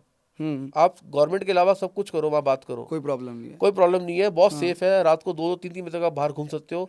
सिक्योरिटी पूरी है, पुलिस बड़ी कोऑपरेटिव है, हर चीज़ बड़ी कोऑपरेटिव है। राइट। उस कंट्री में ड्रग्स भी नहीं है सर, बिल्कुल भी वेपन नहीं है, तो इसलिए बहुत सेफ है सर। अब जिस बंदे की इंटेंशन अच्छी है उस कंट्री में वो रह सकता है। ठीक है। अब जिस बंदे ने काम ही गलत करने सर, उसके लिए तो फिर कोई भी कंट्री सेफ होगा सर। बेकार है। राइट है। एक चीज़ और बताना सर, मैंने ये सुना है कि चाइना की जो इंटरनल इंफॉर्मेशन है, ठीक है ना, ये नेक्स्ट टू इम्पॉसिबल है कि कोई फॉरेन कंट्री, कोई भी देश for that matter, America, Russia, China के सीक्रेट्स जो है उनको हैक कर सके। Right, it is next to impossible. इसके पीछे का क्या रीज़न है सर? सर रीज़न ये है कि सर वो मैकबुक, गूगल, हाँ ये सब चीज़ यूज़ ही नहीं करते। आप देखो सर आज की डेट में आपको कैसे पता लग रहा है कि ईरान वॉर में क्या चल रहा है? आपको इंस्टाग्राम पे आ रहा है, रील्स आ रही हैं। आ रही हैं। ठीक है जी। हाँ अब जब वो डाल कौन रहा है? ये लोग वही डाल रहे हैं जो लोग वहाँ बैठ के वीडियो बनाते हैं। हाँ जी हाँ जी। ईरान में लोग वीडियो डाल रहे हैं बना के, दुबई में मिसाइल गिरी, लोगों ने वीडियो बनाया। हाँ हाँ। अब जब चाइना में इंस्टाग्राम ही नहीं है, गूगल ही नहीं है, तो वहाँ जो हो रहा है हाँ वो उनकी कंट्री में ही रोटेट हो रहा है, क्योंकि उनकी एप्स उनकी कंट्री के बाहर चलती ही नहीं है। राइट। तो इन्फॉर्मेशन बाहर लीक होने नहीं का कोई चांस ही नहीं है। कोई चांस ही नहीं है सर। जैसे वेनेजुएला के अंदर इशू हुआ, उनके मिनिस्टर को उठा लिया था, हाँ तो उसका सारा सिस्टम हैक हो गया था सर, क्योंकि वो सब एक इन्फॉर्मेशन अमेरिका के पास पहुंच क्योंकि सर लैपटॉप होगा आपके पास, या तो गूगल का होगा या माइक्रोसॉफ्ट का होगा, iOS होगा आपके पास या विंडोज होगा, सब अमेरिका का है सर। और फिर वहां से इन्फॉर्मेशन बिल्कुल सर, वो किसी भी कंट्री को कंट्रोल कर सकते हैं। चाइना इसलिए कंट्रोल क्यों नहीं होता किसी कंट्री से? क्योंकि सर उनका सारा सिस्टम ही डिफरेंट है, उनका पूरा।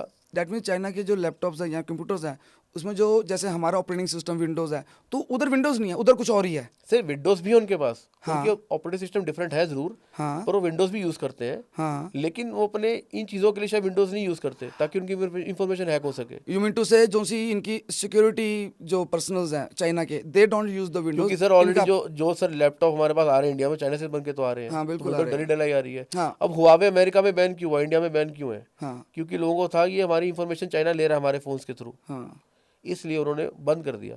अब चाइना में तो लोग सर एंड्रॉयड का एप्पल स्टोर भी यूज़ नहीं करते, उनका खुद का अपना स्टोर है जहाँ से वो ऐप्स डाउनलोड करते हैं। एक सर मैंने सिटी सुनी है, 8D सिटी बोला जाता है, और उसमें मैंने क्या देखा था, मतलब मैं बताना चाह रहा हूँ कि चाइना की एडवांसमेंट के बारे में बात बताना चाह रहा हूँ आपको, कि एक बहुत बड़ी रेजिडेंशियल बिल्डिंग है, like sort of the apartment, उसके बीचों बीच से एक मेट्रो स्टेशन निकल के जा रहा है। राइट। उस सिटी का नाम क्या है सर? सर सिटी का नाम है चोंगचिंग। चोंगचिंग। उसे साइबर पंक सिटी भी कहते हैं सर, 8 डायमेंशनल सिटी है वो। 8 डायमेंशन सिटी है। और अगर आप देखोगे, गूगल करोगे, आज की डेट में most populated city in the world है वो वाली, और सबसे बड़ी म्यूनिसिपल कॉर्पोरेशन सिटी के अंदर है दुनिया के अंदर। चाइना की भी सबसे मोस्ट पॉपुलेटेड सिटी वही है। अब सर उसे साइबर या AD क्यों बोलते हैं? क्योंकि सर वो एक हिल स्टेशन है, एक बेसिकली एक हिली सिटी है। उसको उन्होंने अपने स्काई स्क्रेपर से इस तरीके से बना दिया है कि वो हिल्स के आगे स्काई स्क्रेपर्स आगे लंबे लंबे। राइट है। तो अगर आप बिल्डिंग के इस तरफ खड़े हो तो आप ग्राउंड फ्लोर पे हो, आप बिल्डिंग के उस साइड, बिल्डिंग में लिफ्ट लेके 20वें फ्लोर पे जाओगे, आप बाहर निकलोगे तो आप ऊपर ग्राउंड फ्लोर पे आ जाओगे, पहाड़ के ऊपर वाले ग्राउंड फ्लोर पे आ जाओगे। मैं देख रहा था, ठीक है वीडियो सर? देखी है मैंने। और जो स्टेशन की बात कर रहे हो सर, वो मोनोरेल है जो जाती है, और उस स्टेशन का नाम लिजिबा है। लिजिबा। वो बड़ा एक फेमस टूरिस्ट अट्रैक्शन बन गया। मैं भी वहाँ गया था, मैंने भी फोटो क्लिक की है, मेरा वीडियो भी है वहाँ का, मैं डालूंगा सर। तो सर आप देखो कि वो जो मेट्रो जब वो मोनोरेल घुसती है बिल्डिंग के अंदर, उसकी कोई आवाज़ ही नहीं है।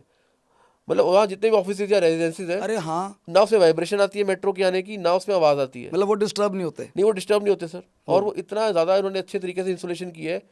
इनफैक्ट चाइना में अगर आप देखोगे ना, जब भी फ्लाईओवर्स बने हैं, जहाँ पे भी फ्लाईओवर्स हैं, फ्लाईओवर्स के साथ अगर बिल्डिंग आती है, रेजिडेंशियल एरिया आता है ना, तो उन्होंने टफन्ड ग्लास का बीच में फ्लाईओवर के ऊपर उन्होंने वो बनाया हुआ है सर, बैरियर्स बनाया साउंड, ताकि ट्रैफिक की साउंड ना जा सके घरों के अंदर, या घरों के लोग उस साउंड से डिस्टर्ब ना हो। वाह।